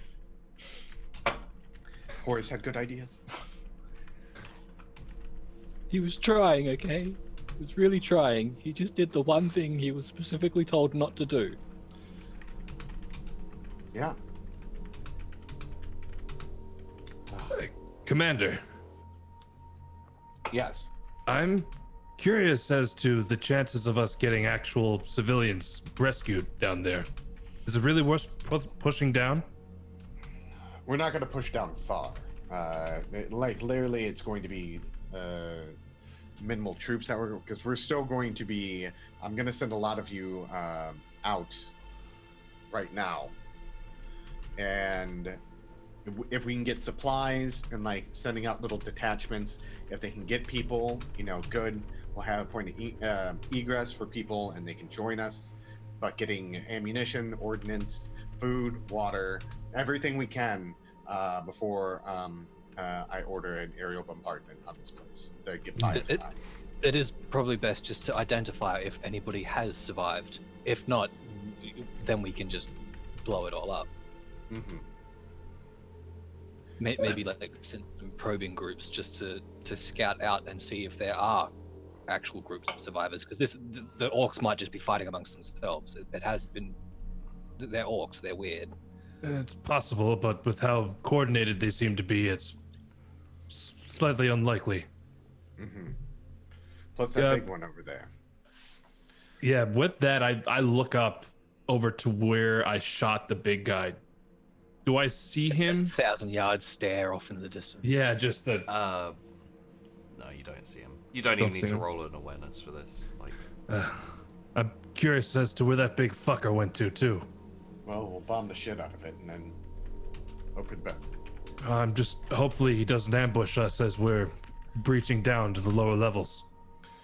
We'll hold the defensive line here, and if he does show up, I'll keep him occupied. So I sent you a message. Where should we go to breach, Commander? I want to do a quick look around. Here's another idea, quick. We could blast down into the underhive and send a portion of my troops, or our troops, to rally the citizens and keep the orcs occupied at least. This will keep the defensive lines where it is, and we can keep the hive supplied. Effectively, this is based off your D100 roll. Whoever rolled the best, and depending on how well you rolled, you would have got better tactics, basically. Okay. And this is like the result of your commanders and squad leaders all kind of coming together and trying to decide. One idea that does come to you, Commander, is basically like you can use like small squads of your regiment, send them down with supplies into the underhive to rally the hivers down there who are obviously fighting the orcs, and have them basically set up a resistance that isn't designed to completely take the hive, but to stop the orcs from pouring out and attacking you from the rear, and stop it like getting out of We're control. gonna arm the Viet Cong. Yeah. Okay, I like this. And so you'd need to keep them supplied, and it would section off like a part of your forces, not a like massive part, but a significant part of your forces. So you'd have And less. we'd still be holding this entrance as well, right? Like Yeah. we've still got our defensive little base set up. Yeah, and you can obviously, if you want to spend a little time here, where you would have spent like retaking the hive, you can like build up your defenses better and set up a proper command system and maybe like lights, flares, etc. So you can't be taken by surprise, etc. The other thing I will say is you don't know about the sniper because you don't know what happened to him. Like maybe he's alive, maybe he's not. The big guy is a little bit worrying if he's some form of boss or anything. Like he could be a big problem if he's the one. If any of those two were the ones like running things here, then they're like you might want to try and take them out. But how big did he look from the distance I shot him at? Like, it's hard to tell, but he was in comparison to the buildings. I mean, to be able to get a rough, like not exact height, yeah. But... and also comparable to the orcs you'd seen before, he was probably like 1.5, so he was probably like 12 feet tall, maybe 13. Commander, we can't forget about that 15-foot orc. There's a 20-foot orc here? I think so. I'd almost killed him with one shot. He's like 30 foot tall. I'd almost killed him with one blast. Oh, all right. Well, we can go take it out. We could put together a small squadron and push forward. All right. So let's do that. Let's start making detachments that will go down there, supply the hivers if there are any hivers, give them supplies, have them hold out. Then what we could do is at least that will buy us time and build up defenses out here. Let's us go hunt down the big orc because that sounds fun.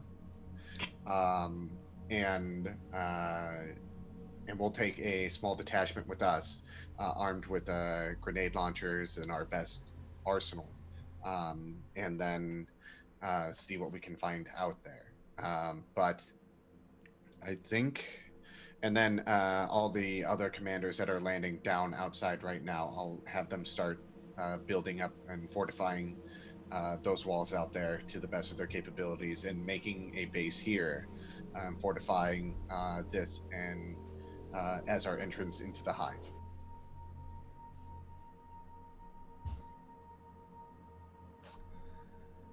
Roll me a command. Any pluses? No. Standard. 0.6. Get it done, boys. And Get it they done. all listen to your commands. Also, I assume you're wanting to blast a hole, like, maybe just in front of the mine area? As opposed to... Because otherwise, like, you run the risk of orcs coming up into your defensive line. Basically, I'll use my melt-a-gun to melt a hole in the ground. You're gonna have to use, like that will create a small hole for a person. You're gonna have to use some of your det packs. Okay. Yeah, Your I was charge assuming we were packs. going to do like Okay, let's use a our ring jet of packs. charges and then blow them all up, and But- a big disc of floor just drops. Honestly, if you start calling in your full regiment for an advance towards the main Ork army, then you're gonna have, resupplies available to you once they start coming in. So We've also got a bunch of dead dudes that we're scavenging. yeah, there are enough charge packs to use from the dead as well. Okay. Yeah, let's start doing it. The walking coffins are actually called the killer cans, and then you got the dreadnoughts are slightly larger. There are a couple of killer cans on the for the first squad in the trenches, like wandering around at the back. Unfortunately, they all got blown up or ran into the tunnel and got destroyed, so they never met any, which was unfortunate. So that, this is gonna take a while, but you can already tell that this is gonna take a much less of a while compared to trying to clear out this hive. And I have to say, just as a little aside, it's really nice to have a commander in who's like, his initial plan was like, screw it, let's take this hive, and he gets down here and sees what it's like, and he's like, nah, fuck it, I don't like this hive. I'm just gonna, I'm just gonna like patch this wound and go and deal with other shit. Because how he was picturing it, it was that like there was fireworks everywhere and people were like, "Yay!" and he's like shooting orcs in the head. Yeah. And bingo bongos are everywhere, but it was like the Allies going into like the Netherlands in World War II. Celebrating citizenry and like, yay, it's so nice to have our saviors here. And it actually turns out that it's really quiet, and it's like a ghost town except for some orcs who are using fucked up tactics, and yeah, is legitimate. So yeah, all of that is in the process of being done. How would you like to deal with this possible orc, like big orc threat, and possibly the little guy as well? You can leave it be, but I'm gonna send. Okay, this is what I'm gonna do. Doc's character, Lonnie, you take a detachment, hunt down the sniper, confirm he's dead. Then Yes, sir. And then he runs off being Batman and flies through the air, like shoots a grappling hook, and it's like. Run. And grappling then, Sergeant, we're gonna go see if we can hunt this and take a detachment, hunt down this giant orc, and if we can, this is my plan. If we find it, let's lure it out, and probably 2 detachments, honestly, if it's really that big, and then making our way through the mines, walking through it casually, and did the scout ever come back? No? Okay. All right, the scout never came back, so they're probably on high I alert. told you to send a radio with him. Then we would have lost a radio. I'm not losing part of ancient technology. All right. All right, let's start making our way. Yeah, let's do Sounds that. good. Yeah, Lead the way. All right, and then always, every step of the way, awareness. Make sure you're checking everything. Yeah, I turn back to the rest of the detachment. And I know I don't need to say it, but check your footing. I'm gonna roll awareness to see how well I'm checking my footing. Not very well, and I'm really good at awareness. I may as well roll as well. I rolled a 91. Oh, and it's still only a minus 1.5. Yeah, he's got That's very good amazing. awareness. As I said, like, all of the commanders are very, very good at some certain things. They're decent at everything, to be fair. But yeah. They all have their specializations. And yeah, Sergeant Skult, you get a decent idea of kind of where this orc could be, like judging on where you saw him and everything. You don't see any orcs or any signs of orcs. They appear to have pulled back. Pretty strange that they've pulled back completely, Commander. Yeah. It's disconcerting. Orcs and think- strategy? Something's must not be- right. Lonnie, give me a awareness as well.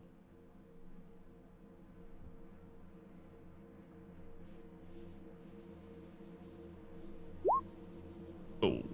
It is nice to see you got no offense. It is nice to see you guys failing a bit. This whole couple of sessions has been like just too much succeeding. You still haven't killed us yet, though. Just as a reminder, just in case you'd forgotten for a second, you got your hopes up. I'm just gonna bring It's you the back down. little things in life that he's hanging on to right now. Yeah, we just need to stomp on those fingers and. Honestly, like,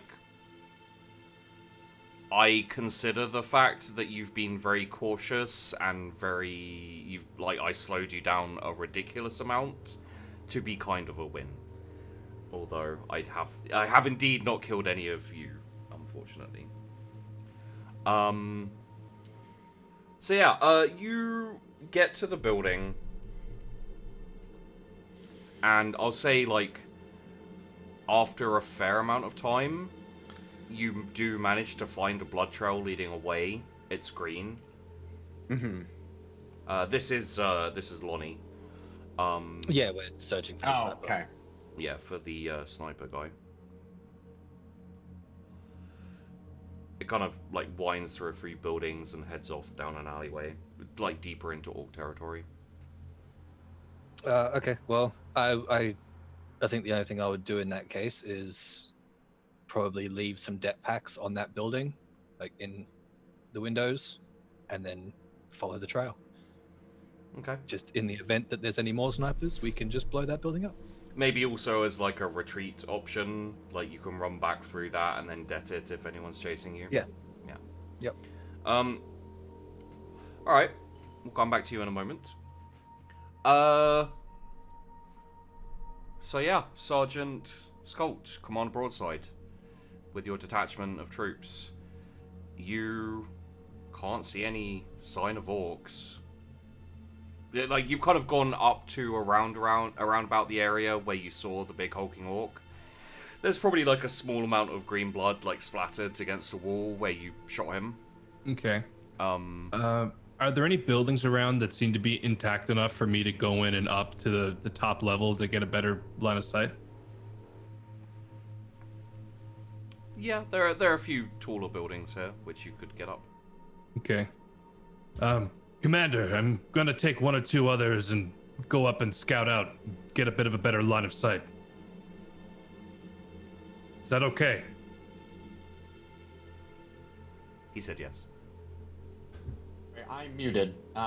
So yeah, do that, and I'll see if I can find another vantage point as well, and then start scouting in with him. Like, kind of like if he goes like 9 o'clock, I'm going like 3 o'clock, and kind of Okay. like taking that way. So you're both going up buildings and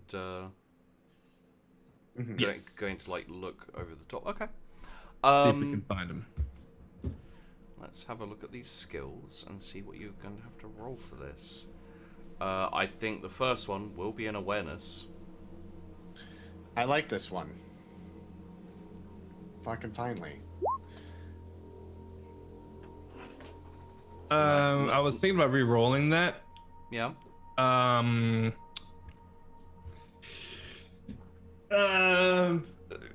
not. See, we're going mere to. mortals. We have to be careful with our fate points. Yeah. I just kind of want to save it for if we do just stumble upon this big motherfucker. Okay. Yeah, I'm not gonna re-roll mine. Fair enough. Commander, Yes. you see a tripwire linked up on this building as you're going up the stairs. And can I just say, Bobby's seriously considering his idea to use the reroll. I can see it in his face.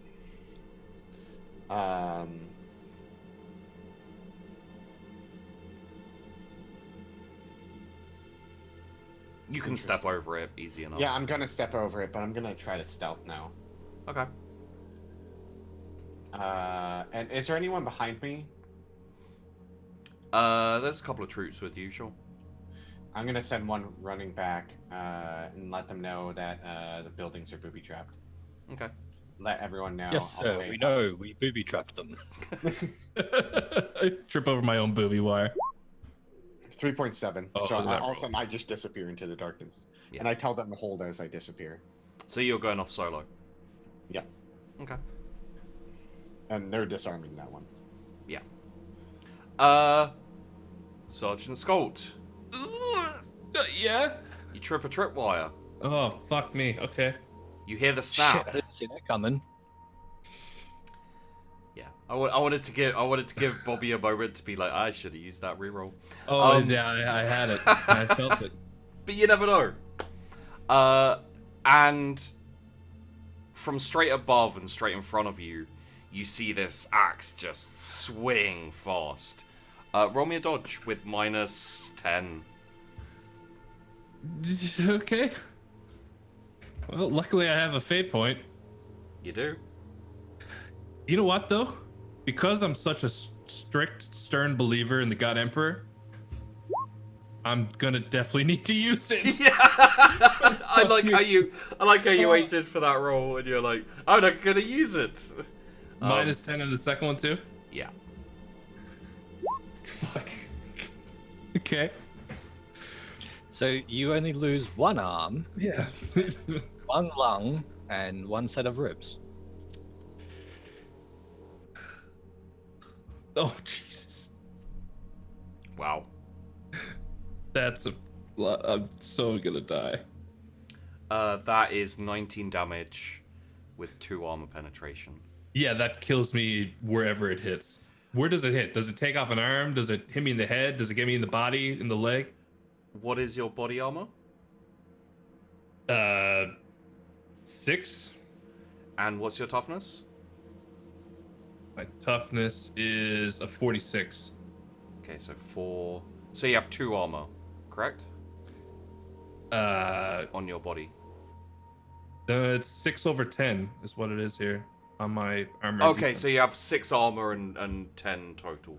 Okay, so that's going to be 8. So you take 8 off that, so 11 wounds. So you are almost nearly dead right now. Yeah, I'm almost dead. Yeah. That Like did pinned to a wall with an axe in your chest. Yeah. Yeah, I probably get like if it came at me with that much how big of an axe is it first of all? Massive. It's like an it's a mat. Okay, so Yeah, it probably it's- hits me and I'm not very big. So it probably like embeds into my chest and the momentum kind of takes me with it and it just kind of carries me with the axe. Yeah. And I'm I want to try and like push myself off of the axe. I mean, like I think like the axe swings you and like kind of your momentum along with the axe like snaps it off this like kind of string cord that it was on, and you end up like flying back into the wall and then like slide down it. So you're kind of like slumped, sitting down against a wall with like this big axe like buried in your chest. Yeah, medic. Medic. Yeah, and the men who are with you like instantly snap, and like they start running down. One of them like comes to you and like, "Don't worry, Sarge, you'll be all right." And the other one's like, "Medic!" All stealth gone instantly. You're welcome, Sheepy. I mean, you're not dead, mate. You're not dead. Not yet. I'm gonna end up forgetting to roll awareness again and trip another wire. I can already tell. Almost dead though. Just be glad you didn't go up the other one, because the other one was a charge pack.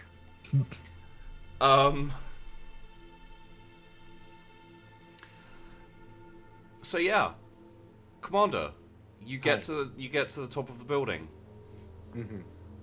and you look out towards where the rock is, towards the center of this very large hive.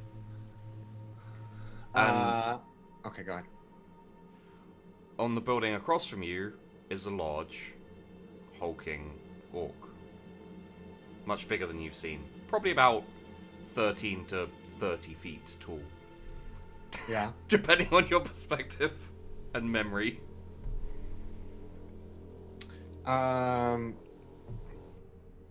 He doesn't notice me? Yeah, he's looking at you. Did you see my stealth roll? Yeah, but once you... Looking right at me, Like, see, this is the thing is, you get up onto the roof. If you'd like to not go up onto the roof, you can, like...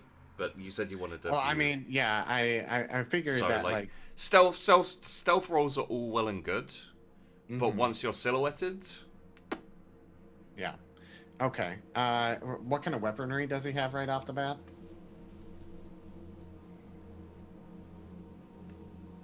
It looks like he has a large, kind of like clunky gun. I'd say you've probably seen a Stormbolter. Looks a little bit like that, except for obviously it's not a Stormbolter, it's some kind of orc gun.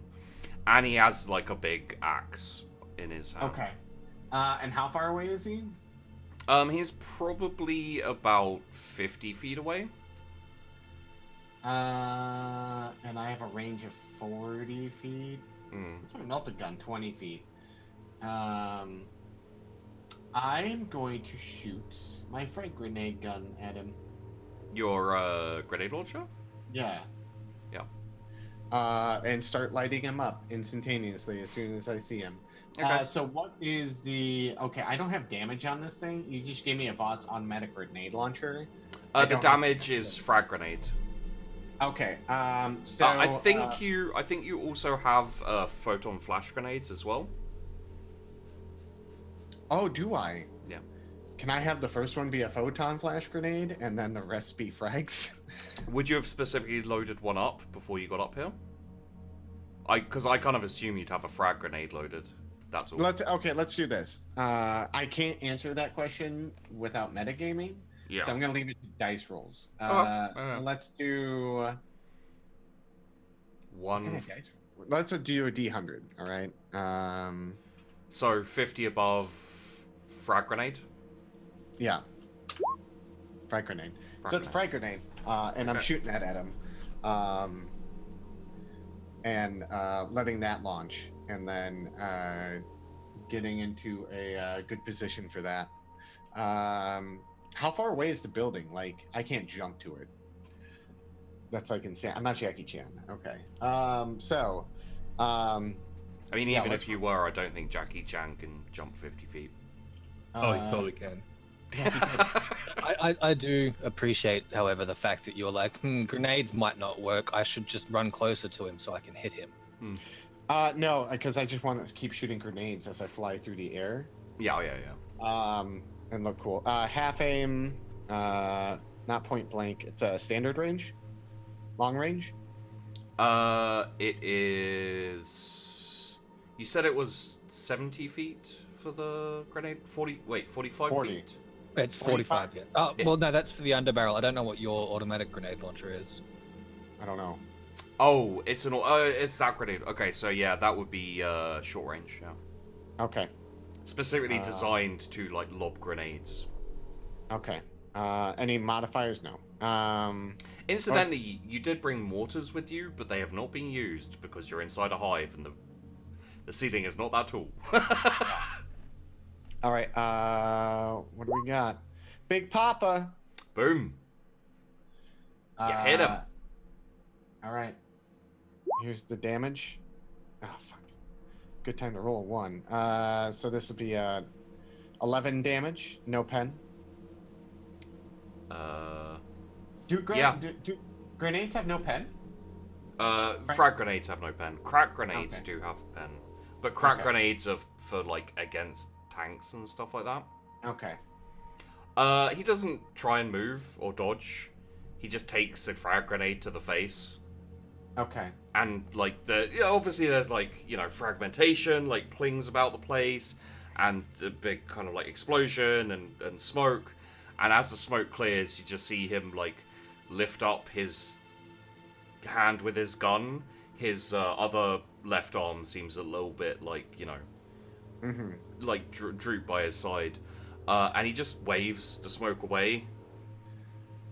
At that moment, can I make a stealth roll as he's distracted with the smoke? Where are you going here? Are you staying up on? Are you like jumping behind? Cover.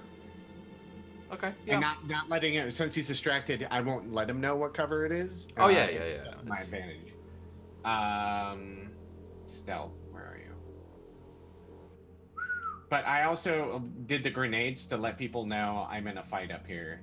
Okay. So the explosions, because it's been quiet, and since there's explosions now, they know where I'm at, and they know I've made contact with the other explosion that happened. Or no, that was an axe attack, so there's no explosion. I have the feeling like Sergeant Skult doesn't pay that much attention to the explosion. He has an axe in his chest. Yeah, Okay. I'm in excruciating pain. Yeah. Okay, that's a 5.8 of degrees of success for stealth. Yeah, you disappear. Okay. And you hear like drifting across the chasm between the two buildings. Mm-hmm. An orc voice just, "Oi, where did you go? Come out and fight me." And he's just standing there. Yeah. Incidentally, I don't feel like I need to tell you this as a player, but as a character, you'd know this as well. It doesn't look like that grenade did anything to him. No, I figured as much. But I have another plan. Can I start launching grenades into the building and destroying the integrity of the building? Sure. Okay, that's what I want to start doing. And letting people know what building this dude's in, and then hopefully they start lighting it up. Yeah. It is really in theme. It's like, oh, I shot it. It didn't die. Destroy what it's standing on. Yeah. At some point, we are going to blow up this planet. Yeah. If anyone blows up the planet, it's gonna be the Naboom Bangshee Regiment. Absolutely. Also, because of how this is kind of played out, you guys may not ever hear the names of these two knobs. They're Rak and Rek. R-A-K-R-E-K. Rak is the big guy who the commander's facing off against, and Rek was the sniper whose gun blew up in his bloody hand. So with that, can I do an attack roll? Yeah. Honestly, like the orc's not going to move. Okay. So you can take some grenades, and you don't even need to roll to hit for this, to be honest, because it's like a big static building. Okay. Because as soon as he starts falling, I think the building is not going to be able to support him because he's a giant fuck. Oh yeah, totally. But hopefully, like my regiment knows that that shit's going down over here. We're not that far away, so. No, you moved to a nearby building. Okay. So yeah, that's what I'm gonna. Do you just want me to roll damage? Yeah. Okay. What kind of damage? It's just how many? Just one? Frag grenade, probably like 2, 3. Okay, so that was another 9. I'll probably take you to your limit of frag grenades though to like do this. Okay. All right. The Bro, that's a building. lot of ones. Yeah. Sorry, dude. The building creaks, and like it starts swaying very slightly. Just it's very tenuous, but it doesn't fall. Okay. At this point, can I get back down the stairs and letting I'm probably gonna run into the troops, but having a runner go back and like as I'm like running with him, probably faster than him, is like we need to light up that building, and then running down the stairs and getting the grenade launchers and taking out the base of the building. Well, I can tell you that like after the grenades and it's starting to shake, he's just gonna jump off the building. Where's he jumping to? Down to the alleyway. Well, to the street below. Okay. And then hopefully everyone's starting to run on that point. And I'm going to go run down. I'm pulling out my melt-a-gun. Yeah. And getting to a floor where I can like get like probably 20 meters above him, where I can just lob a melt-a-shot down to him. And it's probably still going to be at a fairly extreme range for your melt-gun. Just purely because, like, he's jumped down, but he's still not, like, on the other side of the street near your building. Just FYI. Oh, okay. He's not near our building. He's on the other side. He's on the other side of the street still. Like, he's jumped down off the building. Yeah. And he's jumped on down to his, like, side of the street. And he's going to start walking over to where your guards are, basically. Okay. Then I'm going to fucking run down as fast as I can. Okay. And then... wait, do I have a parachute still? No. Grab chute? It's a grab Yeah, chute, but they're single use. You just drop them. Oh, damn as soon it. as you I wish I land. had a grab chute, because I just jump off the building and be like, and then melt Which- the gun all the way down. incidentally means that we're going to need an athletics test from you, like, because he just jumped down. Yeah, and I'm running after him? Yeah. Okay. So you have to Is run he on the back same down street as I am? Oh, fuck. That's terrible. now. Yeah. I rolled a 90. Oh. I rolled Breaking terrible. egg. Yeah. Can I use my fate point for him to re-roll that? Doesn't work like that. No, I didn't think so because I'm not the commander. Yeah, Worth a shot. the commanders get to dish out fate points when they turn up on the battlefield because it's like a representation of their regiment. you know. Okay. So, let's switch over very quickly to Sergeant Skult, who has been dragged out of the building. The axe is still in your chest. So you're in a lot of pain, you're coughing up blood, you're probably, like, splattered your face a little bit, just purely because, like, you know. Yeah. Oh, yeah. I'm covered in blood. Like blood is coming up out of the mouth. It's coming out of the chest. Can I roll to see if I should take this out A of my medic, chest? a medic is here, so... Okay. Perfect. Okay. Yeah. So as I'm getting tended to, can I see this giant orc from the front of the building where I am? He's a little ways around the corner. Okay, so he's around the corner. So he's not here yet. And what I will say is, as part of the theme of Only War, we're going to have to roll for the medic. So...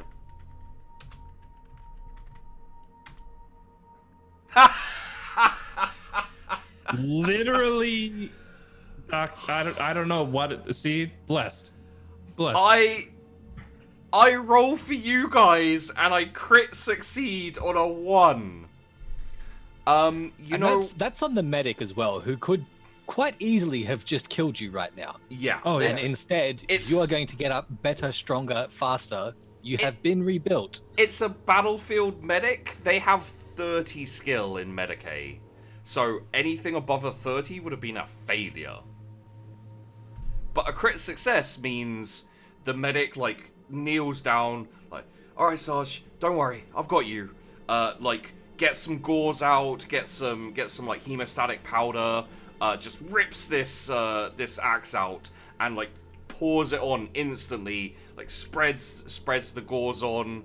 Like I'm starts, like fighting on to like the shirt, just like. Starts bandaging up the bandaging up the area, and as bandaging up, like, you get kind of rolled onto the stretcher, and immediately, like, you know, they start bringing you back towards the defensive line, because honestly, even if it was a success, you know, you were gonna be like stabilized, but you're gonna stay there, and the reason you're getting moved away is because that's a crit success. Take a fate point, although I'm not sure you're going to need it at this point. You are effectively out of the fight. Has he... Is it like to the point, like, okay, I guess if it's that much damage, like I'm like on the brink of death. Yeah. He just prevents me from bleeding out, right? So I'm still at 2 hit points. Yeah, you're still at a couple of wounds, and you're like taking that much damage in one hit. Yeah. Sometimes I'd be like, you can keep fighting, but you weren't in like a combat situation. That's like a situation where it just takes you out.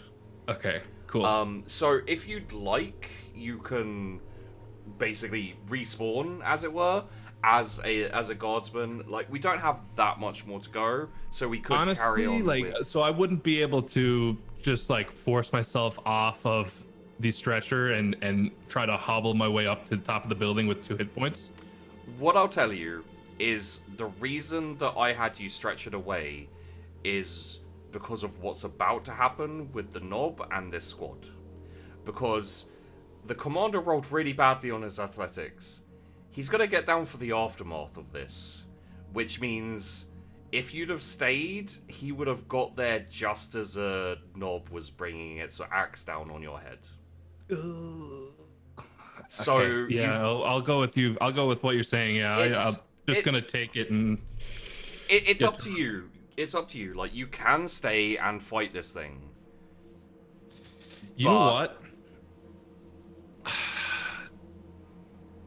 I think You trying a Skult suicide would. bomber? I think Skult would stay behind.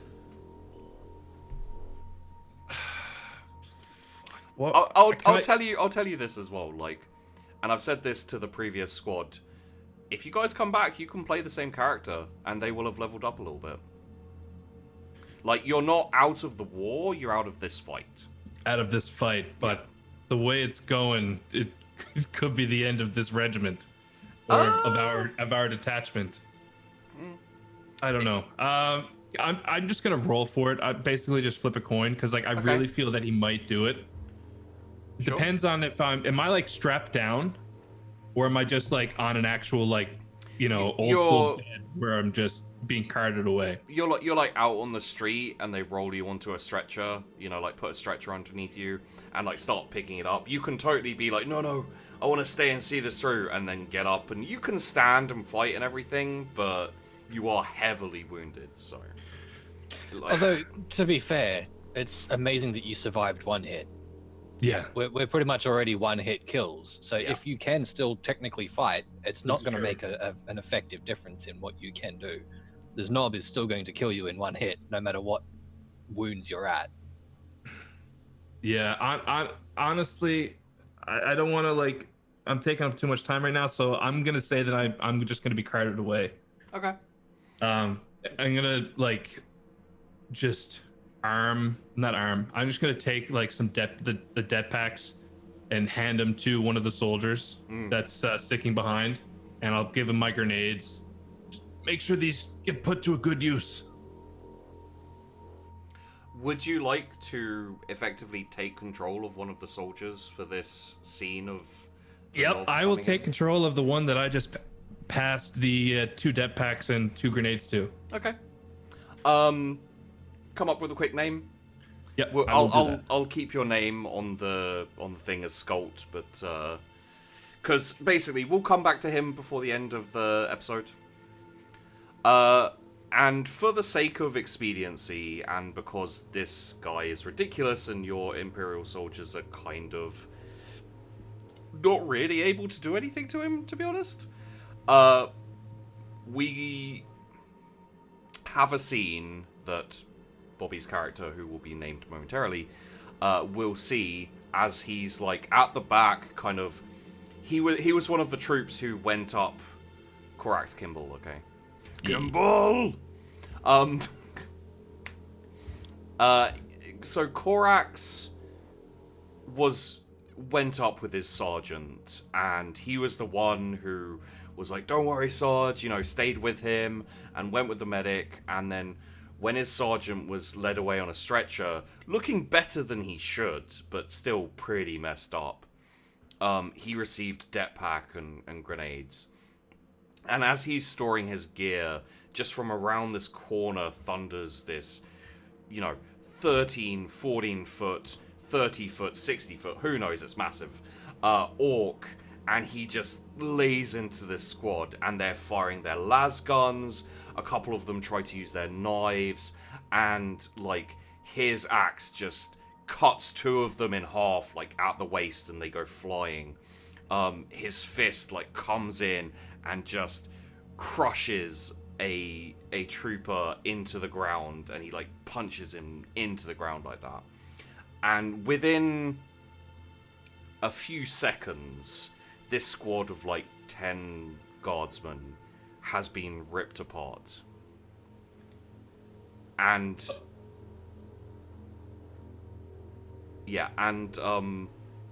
so the detachment that I'm with right now, the rest of them just get ripped apart. Yeah.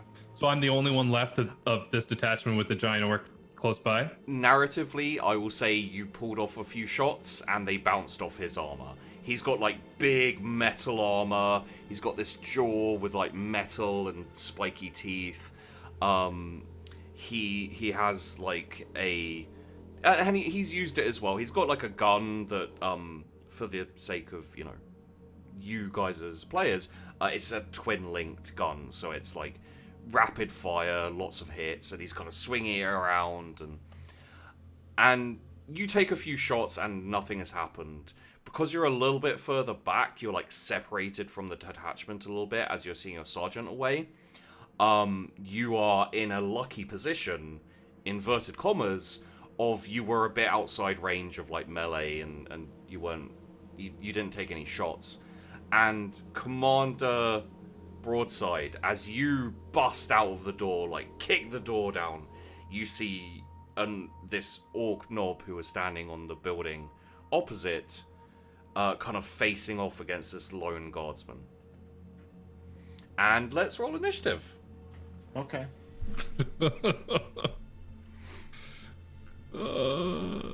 So the 3 of us are rolling initiative?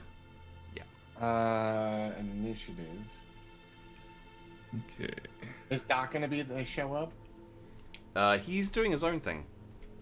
Oh, is another thing's gonna happen with him? Let me see here. Initiative. Is there an initiative roll somewhere on here? I don't think so. You can roll. It's 1d10. D10 plus 6. Plus. And you can roll it twice. 2, 5. Okay, 1d10 plus 5 again. Okay, well, 9. Yep.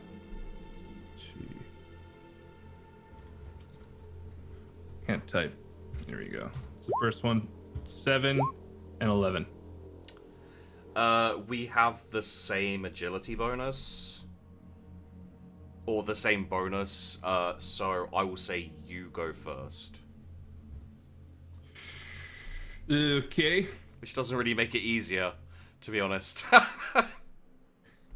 So what's the layout right now?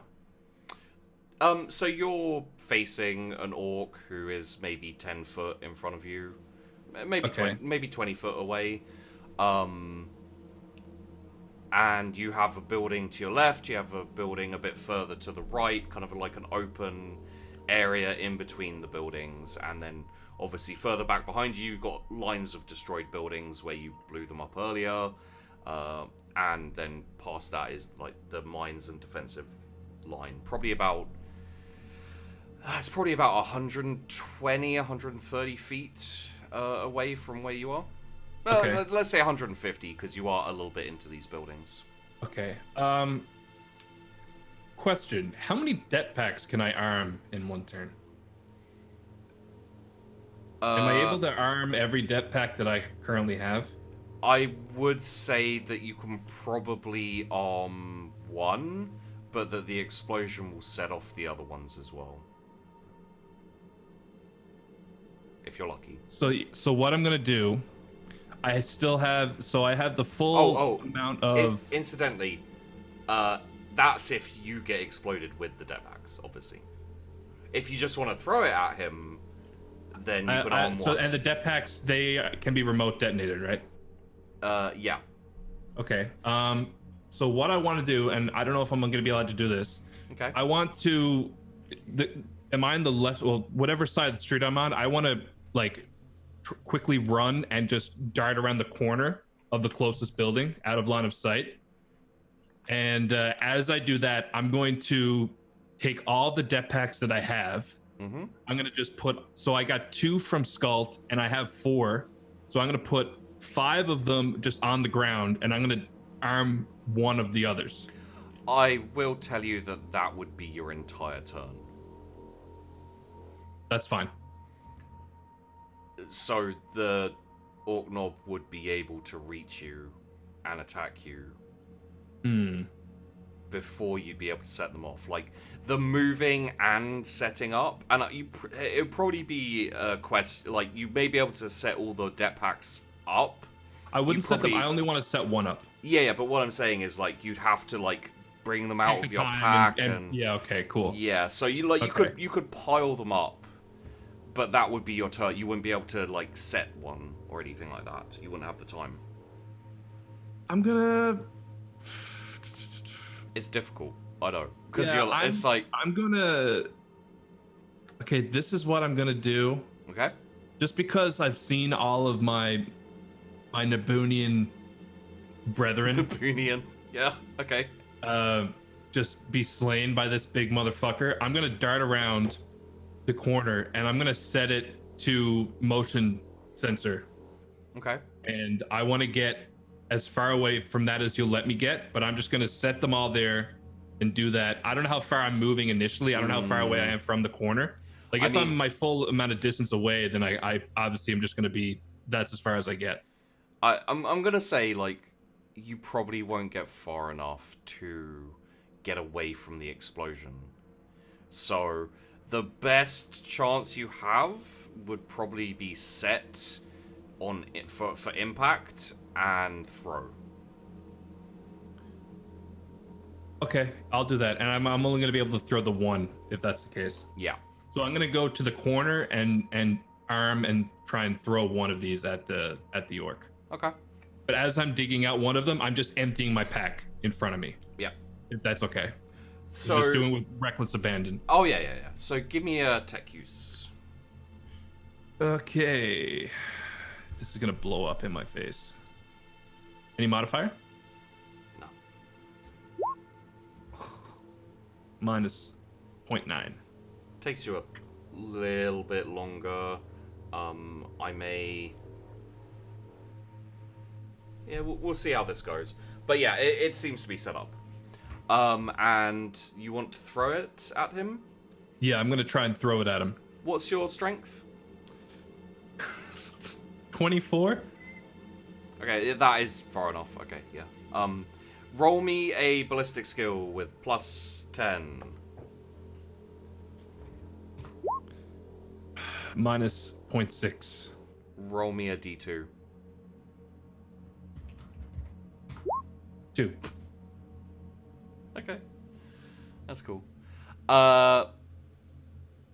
The charge. Did you set it for impact? Like, how would you like to set it for detonate, like remote detonation, impact, or like timed? Like, how would you like to... If I were to throw it at it, I probably would have done it on a timer.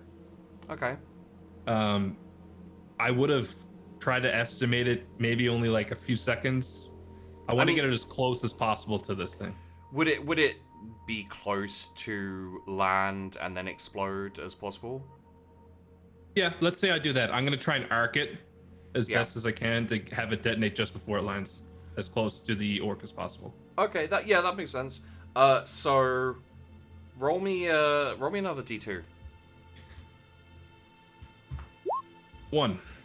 Oh, nice. So the pack explodes kind of chest height for you, so kind of like crotch height for the orc, I guess.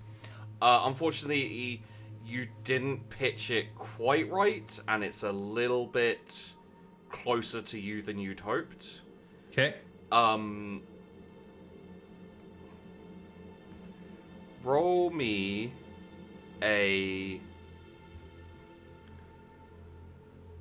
I'm trying to figure out, like, because dodge doesn't exactly seem right.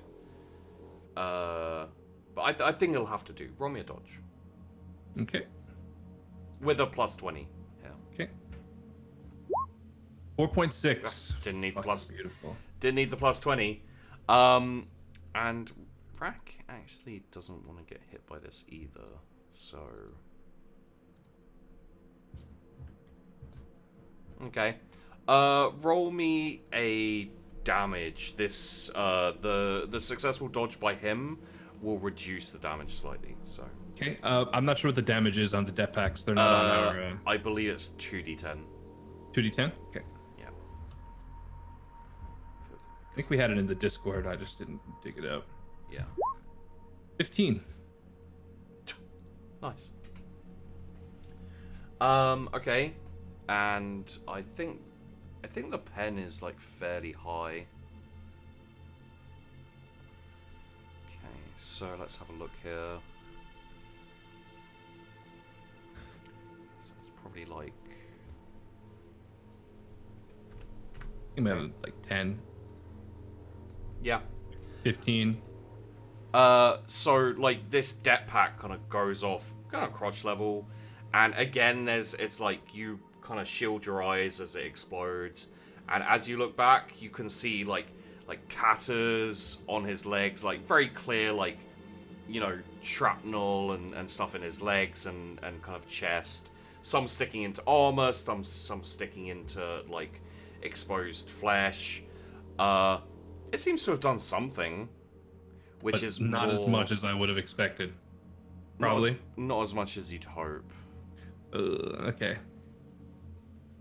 Yeah, that'll be my turn. I'm doing like as far away as I could have gotten. I would have made that throw, and then that's my turn. Yeah. Which means that up next is Rack, and you just got his attention, and I'm you so pissed fucked. and you pissed him off, and he like starts stomping towards Korax. Yes. He starts stomping towards Korax. Is like, I'm looking for someone strong. Go away. And like swings with this big axe. And Sheepdog tickled his throat for some reason with that voice. So. Do you roll dodge when you're defending again? Oh. 95. Sheepdog's re-rolling that. Oh. There we go.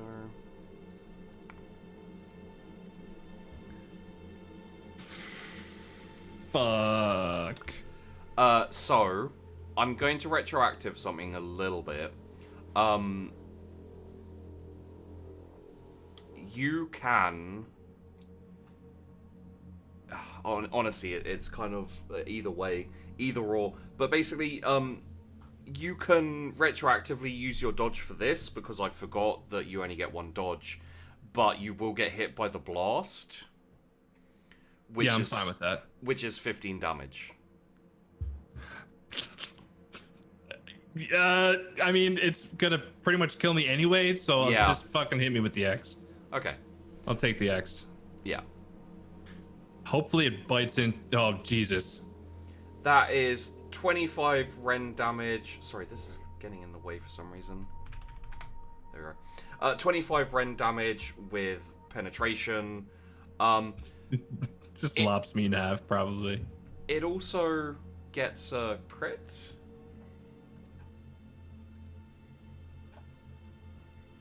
Roll me a D100 quickly. Okay. Kimball lived a short life, but it was for the Emperor, so it was worth it. He's about like 16, probably. He signed up, with a fake ID. You have a little bit of I backstory. probably told them he was 16. So Oh, definitely. Enough. with a 25 penetration 2, what are your wounds? Oh, God. 13, I think. or 13, something? I believe. Yeah, there's no wounds written on this, but the other character has a 13, so I'm assuming a 13. Okay, so 13, and you have 8 armor. Depends on where it hits. Just say body. 10. I think. 10. Okay. So The bottom number is the armor, correct? Yeah. Yeah, then 10. Yeah. And you've got 4 toughness, so that'll be a 4 toughness bonus. So that'll be 8 taken off 25 is brain 17. 17. And then you have 13, so that'll be 5 extra. Roll me a d5. 4. 9. Only take 9 damage. No. This is the Oh, 9 off. You get hit for 9 critical damage after you lose all your wounds. Oh, fuck. So Don't you get a medic? You'll be fine. just get a medic. We just need someone Apparently, we have the best medics. the the powerful best. the powerful blow cleaves the target from gullet to groin, revealing his internal organs and spilling them on the ground before him. The target is now quite dead. So I got a lot of explosive packs. Does he hit one of those? no. So the orc, as I said, the orc goes, I need someone strong. Get out of my way. And just brings this axe down. And it just catches you there. And just goes all the way down. And your ribcage, like, opens and intestines spill out. For the sake of, like, extra narration, he grabs your body and like flings you, and you go like flying and flying and flying. And Does it throw one half of me, or am I still like somewhat connected? So it's kind of. oh yeah, like, you're spinning off. it's like down instead of like bifurcated. I can't remember how that's said. Like, you're not split in half. You're just like, Mostly split in half. yeah. I killed a player! Yay! I bet that must have been cathartic. It's like You have that no final idea. relief. You Yeah. have no idea. Thank you, Bobby, for staying and for playing a new character. Well, for playing a new character. Like, Skult is alive. He's the best. You killed a kid, so Yeah. you're a kids player now. yeah. But that's okay. Is it Wh- my turn? when I rolled for your when I rolled for the medical to save your life from this axe wound in your chest, I rolled a crit 1.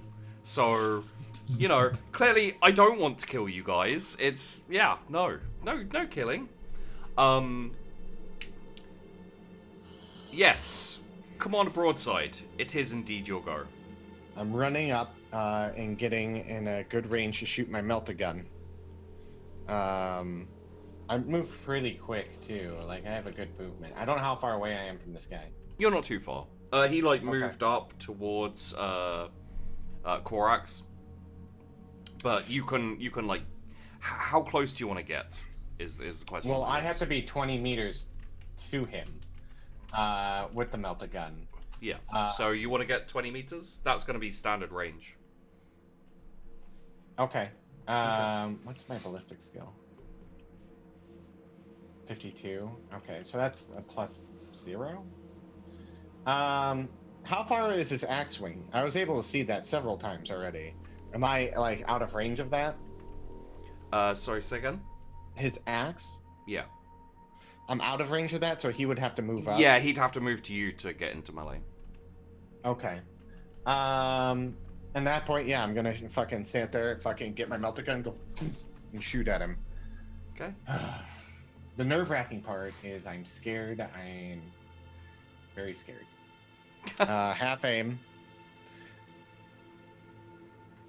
Point blank, standard range, standard shot. Any other modifiers? He doesn't see me? I mean, he sees you. Okay. 6.1 degrees of success. That's a lot of success. Yeah. Yeah.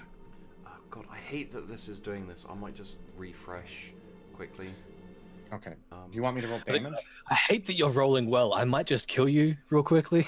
No, sorry. It's the it had like it wasn't getting rid of the dice roll. Like the like hover over, it was just sitting there in front of the dice pool thing. Okay, so give me a damage. 33 damage, pen 12. Okay. Sweet Give me a God. second, and I'll see how this goes. Yeah, I think there's a reason Commander Broadside went for Melta gun. went for a Yeah. melter gun because he's like orcs and. So 33 damage. This is Rack. How are you doing, Rack? Yeah, that doesn't help him. How'd you kill him? As he like turns around, he's like, "I'm looking for someone strong," and then turns to me, and I'm like, "Hello," and shoot him into the chest. And then, like the other orc, like he like doesn't react at first, like it starts melting him, and he's like, "Whoa!" And then like it burgles up into his mouth, and then he starts burping up melta, where it burns out his eyes, and then he collapses, and then falls, and then slides up to the commander's feet, and he like puts his foot on it, and then he begins to pull out his heavy flamer and torch his body. Okay. Yeah, melter guns are good. Although you do have to get from very it, close. it's effectively melee. Like Yeah. you may as well be meleeing them with something really powerful. Yeah, it was either me or him. I honestly think. Yeah, it was. Yeah, it was First basically an one, yeah. all or nothing attack. Yeah. Would you like to head back to the defensive line as well? After the body's torched, yes. Yeah. Okay. Is there any other charges that didn't blow up?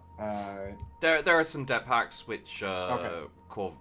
Korax like had left, but yeah. Yeah. There would have been 5 if none of them went off or anything. Yeah. If none of them went off, I pick them up and make my way. And then as I see troopers, I'm like handing them out. Okay. But I go back and I report to everyone, the big one's dead. Okay. So they may be in disarray. I don't know. I don't know orcs too well. And I think, you know, it would have been partly visible to some of the troops of this kind of like decimation of the squad, and then this lone trooper standing up to the orc knob, getting eviscerated and thrown away. But you know, that's the lot of a guardsman. Yeah. Sometimes when Sheepy doesn't roll terribly, and I can't believe I only killed one of you. Lonnie. I really feel sorry for the next group. Well, the next group are melee specialists and insane drug users who frenzy and all this kind of stuff. So that's going to be interesting. If I roll how I've been rolling, I imagine they're going to decimate the orcs, and I'm just going to be sad. We're going to take care of the orc plague. That's all over. Yeah, Lonnie. Because of your awareness roll, it takes you a little bit of time. As you keep following this blood trail, it gets thicker, it gets larger, and by the time you find this kind of... he's skinny, he's lithe, it's very clear that he is not like a standard orc that you see. He seems to be almost like built for stealth and ambushing and this kind of thing. But again, like his like, there's like a stump of his arm that's missing where like presumably the explosion happened. Like parts of his chest is exposed, and he's just slumped up in the corner of an alleyway. I mean, roll me an awareness. Okay. I would just shoot a grenade as soon as I saw him. But awareness? Yeah, roll me an awareness. 2.6. Yeah, he's dead. Yeah, I And- shoot a grenade.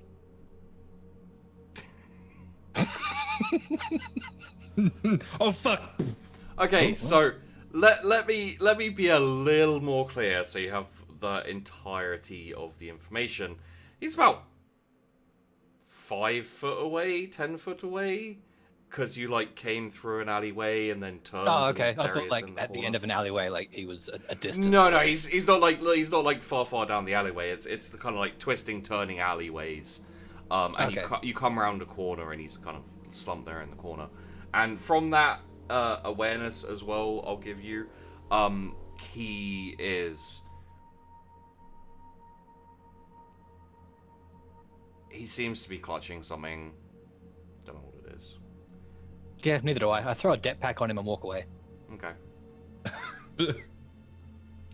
Roll me a tech use.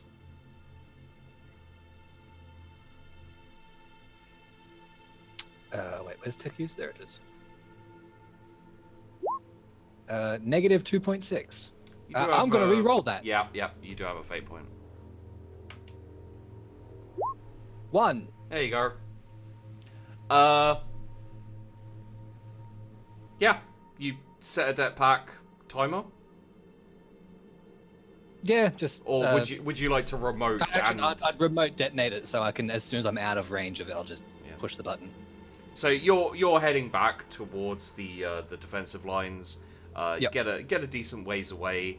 You don't look back. You just click that remote detonator. The explosion is larger than you would have expected it, but you're far enough away that it doesn't matter. You can assume from this that yes, he was indeed booby trapped. As you as a player and probably as a character as well would have suspected, being a you know, we've probably gorilla. done this exact thing before. You have, yes. It's common standard practice. Can confirm. And yes, you both get back. I think probably Lonnie, you get back a little bit later than the commander. Commander, let's say for the sake of narration, you are in a makeshift building which serves as like a medical bay. Sergeant Skult, you're in there. You're being more intricately patched up, getting ready to be moved. And you're all together. I just shoot up a thumbs up, and then I bingo bango, and then I lie back down. Yeah. Bingo, bingo. Oh! Yeah. Ah, my axe wound! Oh yeah, probably not a good. Yeah, I definitely reopen the Bingo wound. ba! Definitely reopen the wound. And for all intents and purposes, I'll give you guys this, and then you can have kind of your final scenes. You can't say for sure how the battle in the Hive is going to go. Effectively, for now, you have staunched the wound of the Hive that would be like a thorn in your side as you carry out the tactics of this invasion plan. You will have to hope that the at last Sisyphean regiment makes it to their defensive wall so the Orks don't trickle past it. That, however, is out of your control. What you do know is that you have enough defenses here to hold off any Orc surge from inside the Hive, and you can start heading towards your designated position, which is to face this army of Orks head on and start pushing them towards where the Atlas Sisyphean regiment should be. For Bobby and for Doc, if in the future you would like to come back and do another session or set of sessions, you can reprise your characters. Take 1 permanent fate point, so that will not get taken away. Take the rest of your fate points away instantly. But you now have 1 permanent fate point. You may put +5 in 3 of your skills. Characteristics. And tick 2 skills with an additional tick.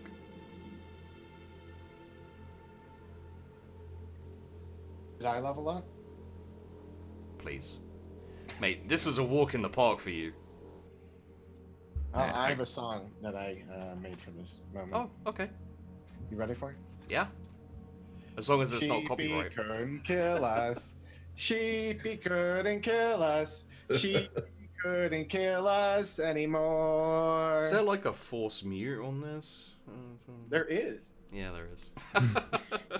I mean, he killed someone I was playing for about 10 minutes. Yeah. But good old Skult lives to see another day. Man, oh man. Yeah. I kind of feel bad for him. He was like the new guy that got introduced for 1 episode of the show and then was just immediately killed off. And it's like, wow, they really just did that because they wanted to kill someone, but they didn't want to kill one of the named characters.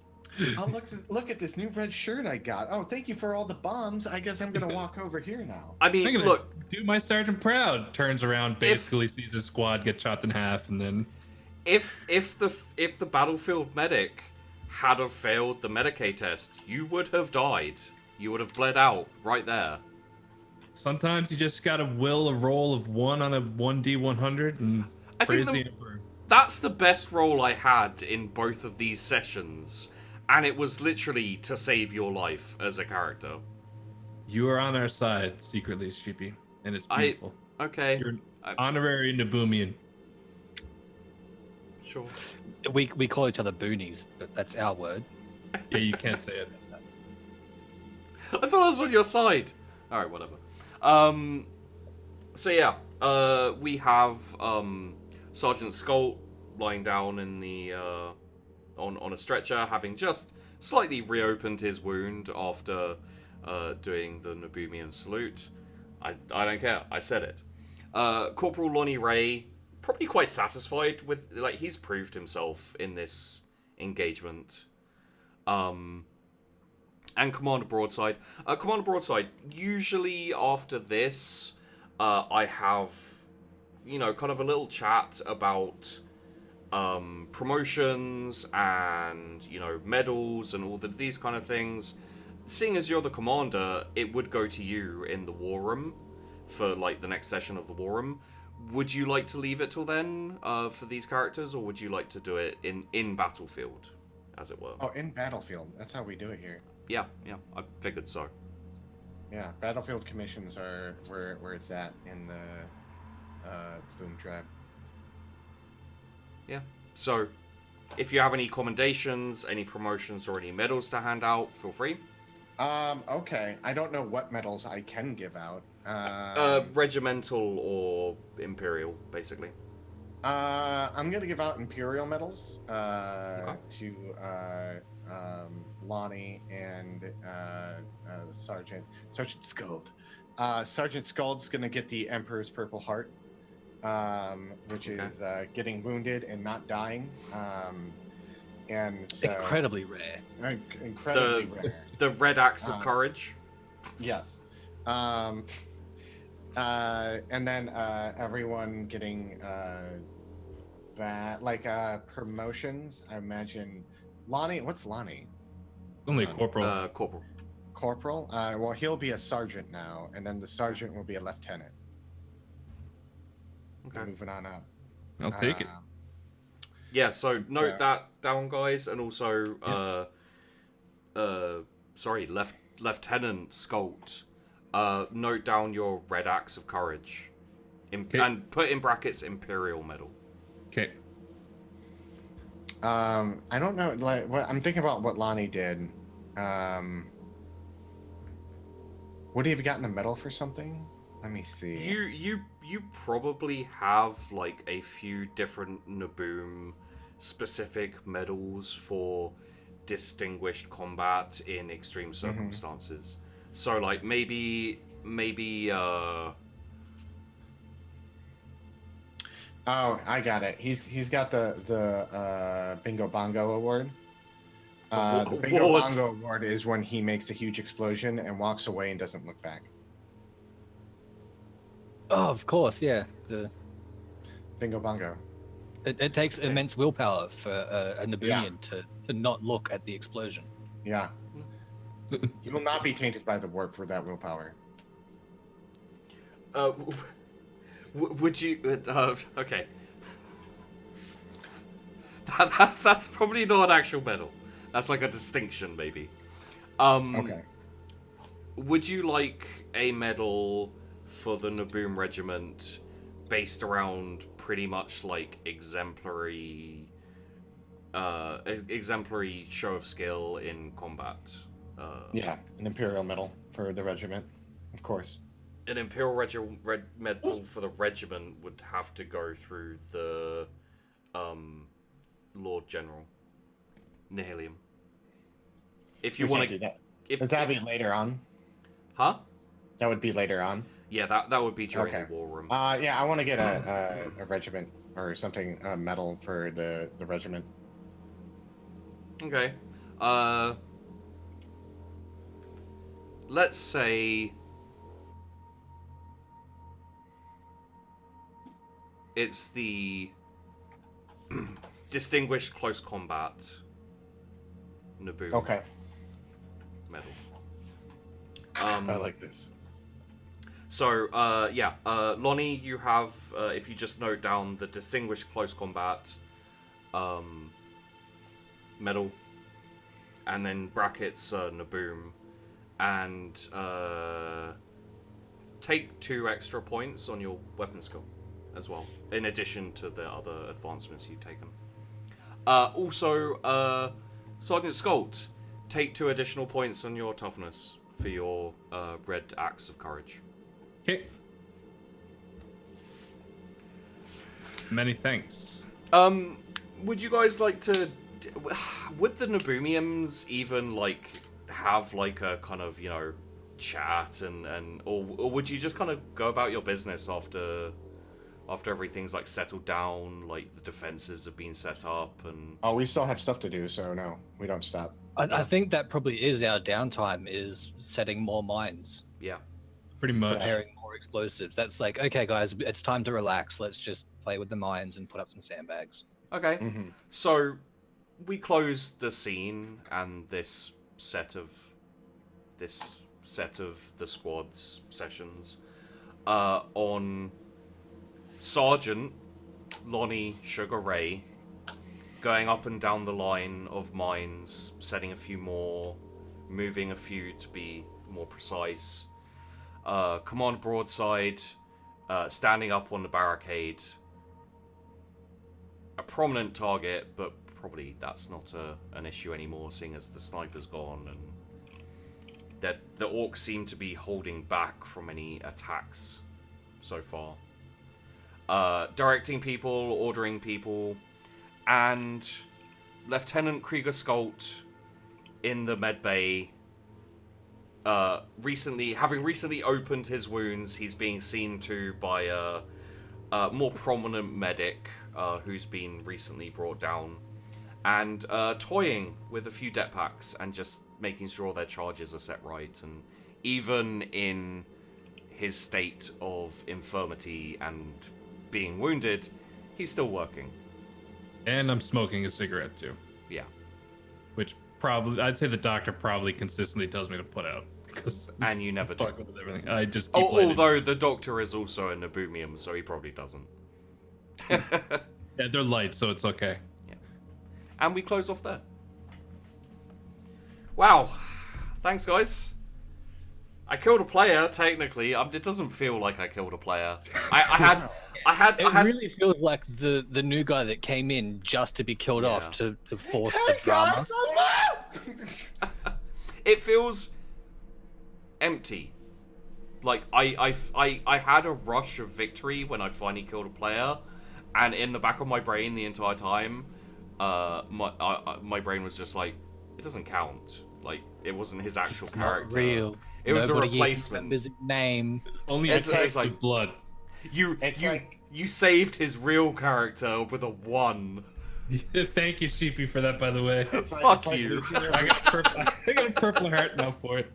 Instead of like losing your virginity to your high school sweetheart, it's like you had to pay a prostitute to lose it, and that's what it's like right now.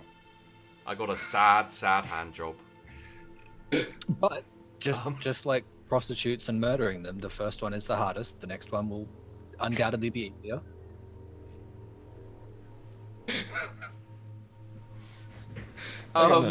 We're here all week. So yes, at the beginning of the show, we discussed Bobby is doing his RP tomorrow before the breach. Actually, when this video goes live, it'll probably be around about the time you're streaming. So go check out Bobby. He's probably streaming right now. What are you doing watching this? It's very possible. Twitch.tv/Bobby. Go. Does anyone else have any shows or stuff? I'm gonna stream after this for a little bit. Yeah. Yeah. Sweet. Then watch Loke. He does Twitch RP. In GTA predominantly. I gotta hunt a serial kidnappist, and he's mad because I arrested his sister, and he's super protective over her. So he sent me some death threats today. Oh. So that's I gotta probably get in a gunfight. And Doc, I assume as usual you'd like to promote your Twitter and encourage everyone to go and check it out. I really don't. I mean, you keep sending people there, and then they keep blocking me. Yeah. It's entirely your fault. It amuses me to no end. And for myself, obviously, you know, my Twitch channel, my YouTube probably, but if you're not following or subscribed, do that shit. If you'd like to support this show and the content that I make, there is the Patreon. In the future, we're going to be doing viewer games of this as well. So if you'd like to get in on the action, there is a contribution link that you can sign in your like handle that you'd like to be known as, and it's oh god damn, it's been so long since I did this. I'm pretty sure it's $20 for the 2 sessions that you sign up for. So just make sure that you have the handle that you want to be known by. Be in the Discord. Maybe message me on Discord or through like Twitter, just to let me know that you're going to be contributing and you want to get in on the viewer games, and we'll organize it from there. It's not the best way to do it, but honestly, I don't have any other way to do it. There aren't my PayPal's being an ass. So aside from that, I hope you've been enjoying these episodes. They've been a lot of fun, regardless of the amount of kills I have failed to get. It's going to be interesting after this next set of the Breath of the Emperor. We're going to start getting into maneuvers, and the regiments are setting off on their assigned tasks and everything. And then in time, we'll have another war room where they'll be discussing everything that's happened, and Yeah, we're gonna get into the deeper stuff soon. So look forward to that. Next week we have Bubbanort and Sputnik, and hopefully a couple of other people. I'd need confirmations on them. It's going to be at the same time at midnight UK time on Thursday. And that's going to be for the next couple of weeks. They're going to be playing as the Breath of the Emperor. It's going to be interesting because they are from a drug world where everything is drugs. They breathe drugs. They live drugs. And they are insane, religious melee specialists. So who knows how that's going to be. Thank you everyone for watching. Hope you've enjoyed the video and the stream and everything. And see you next week, where hopefully people will die.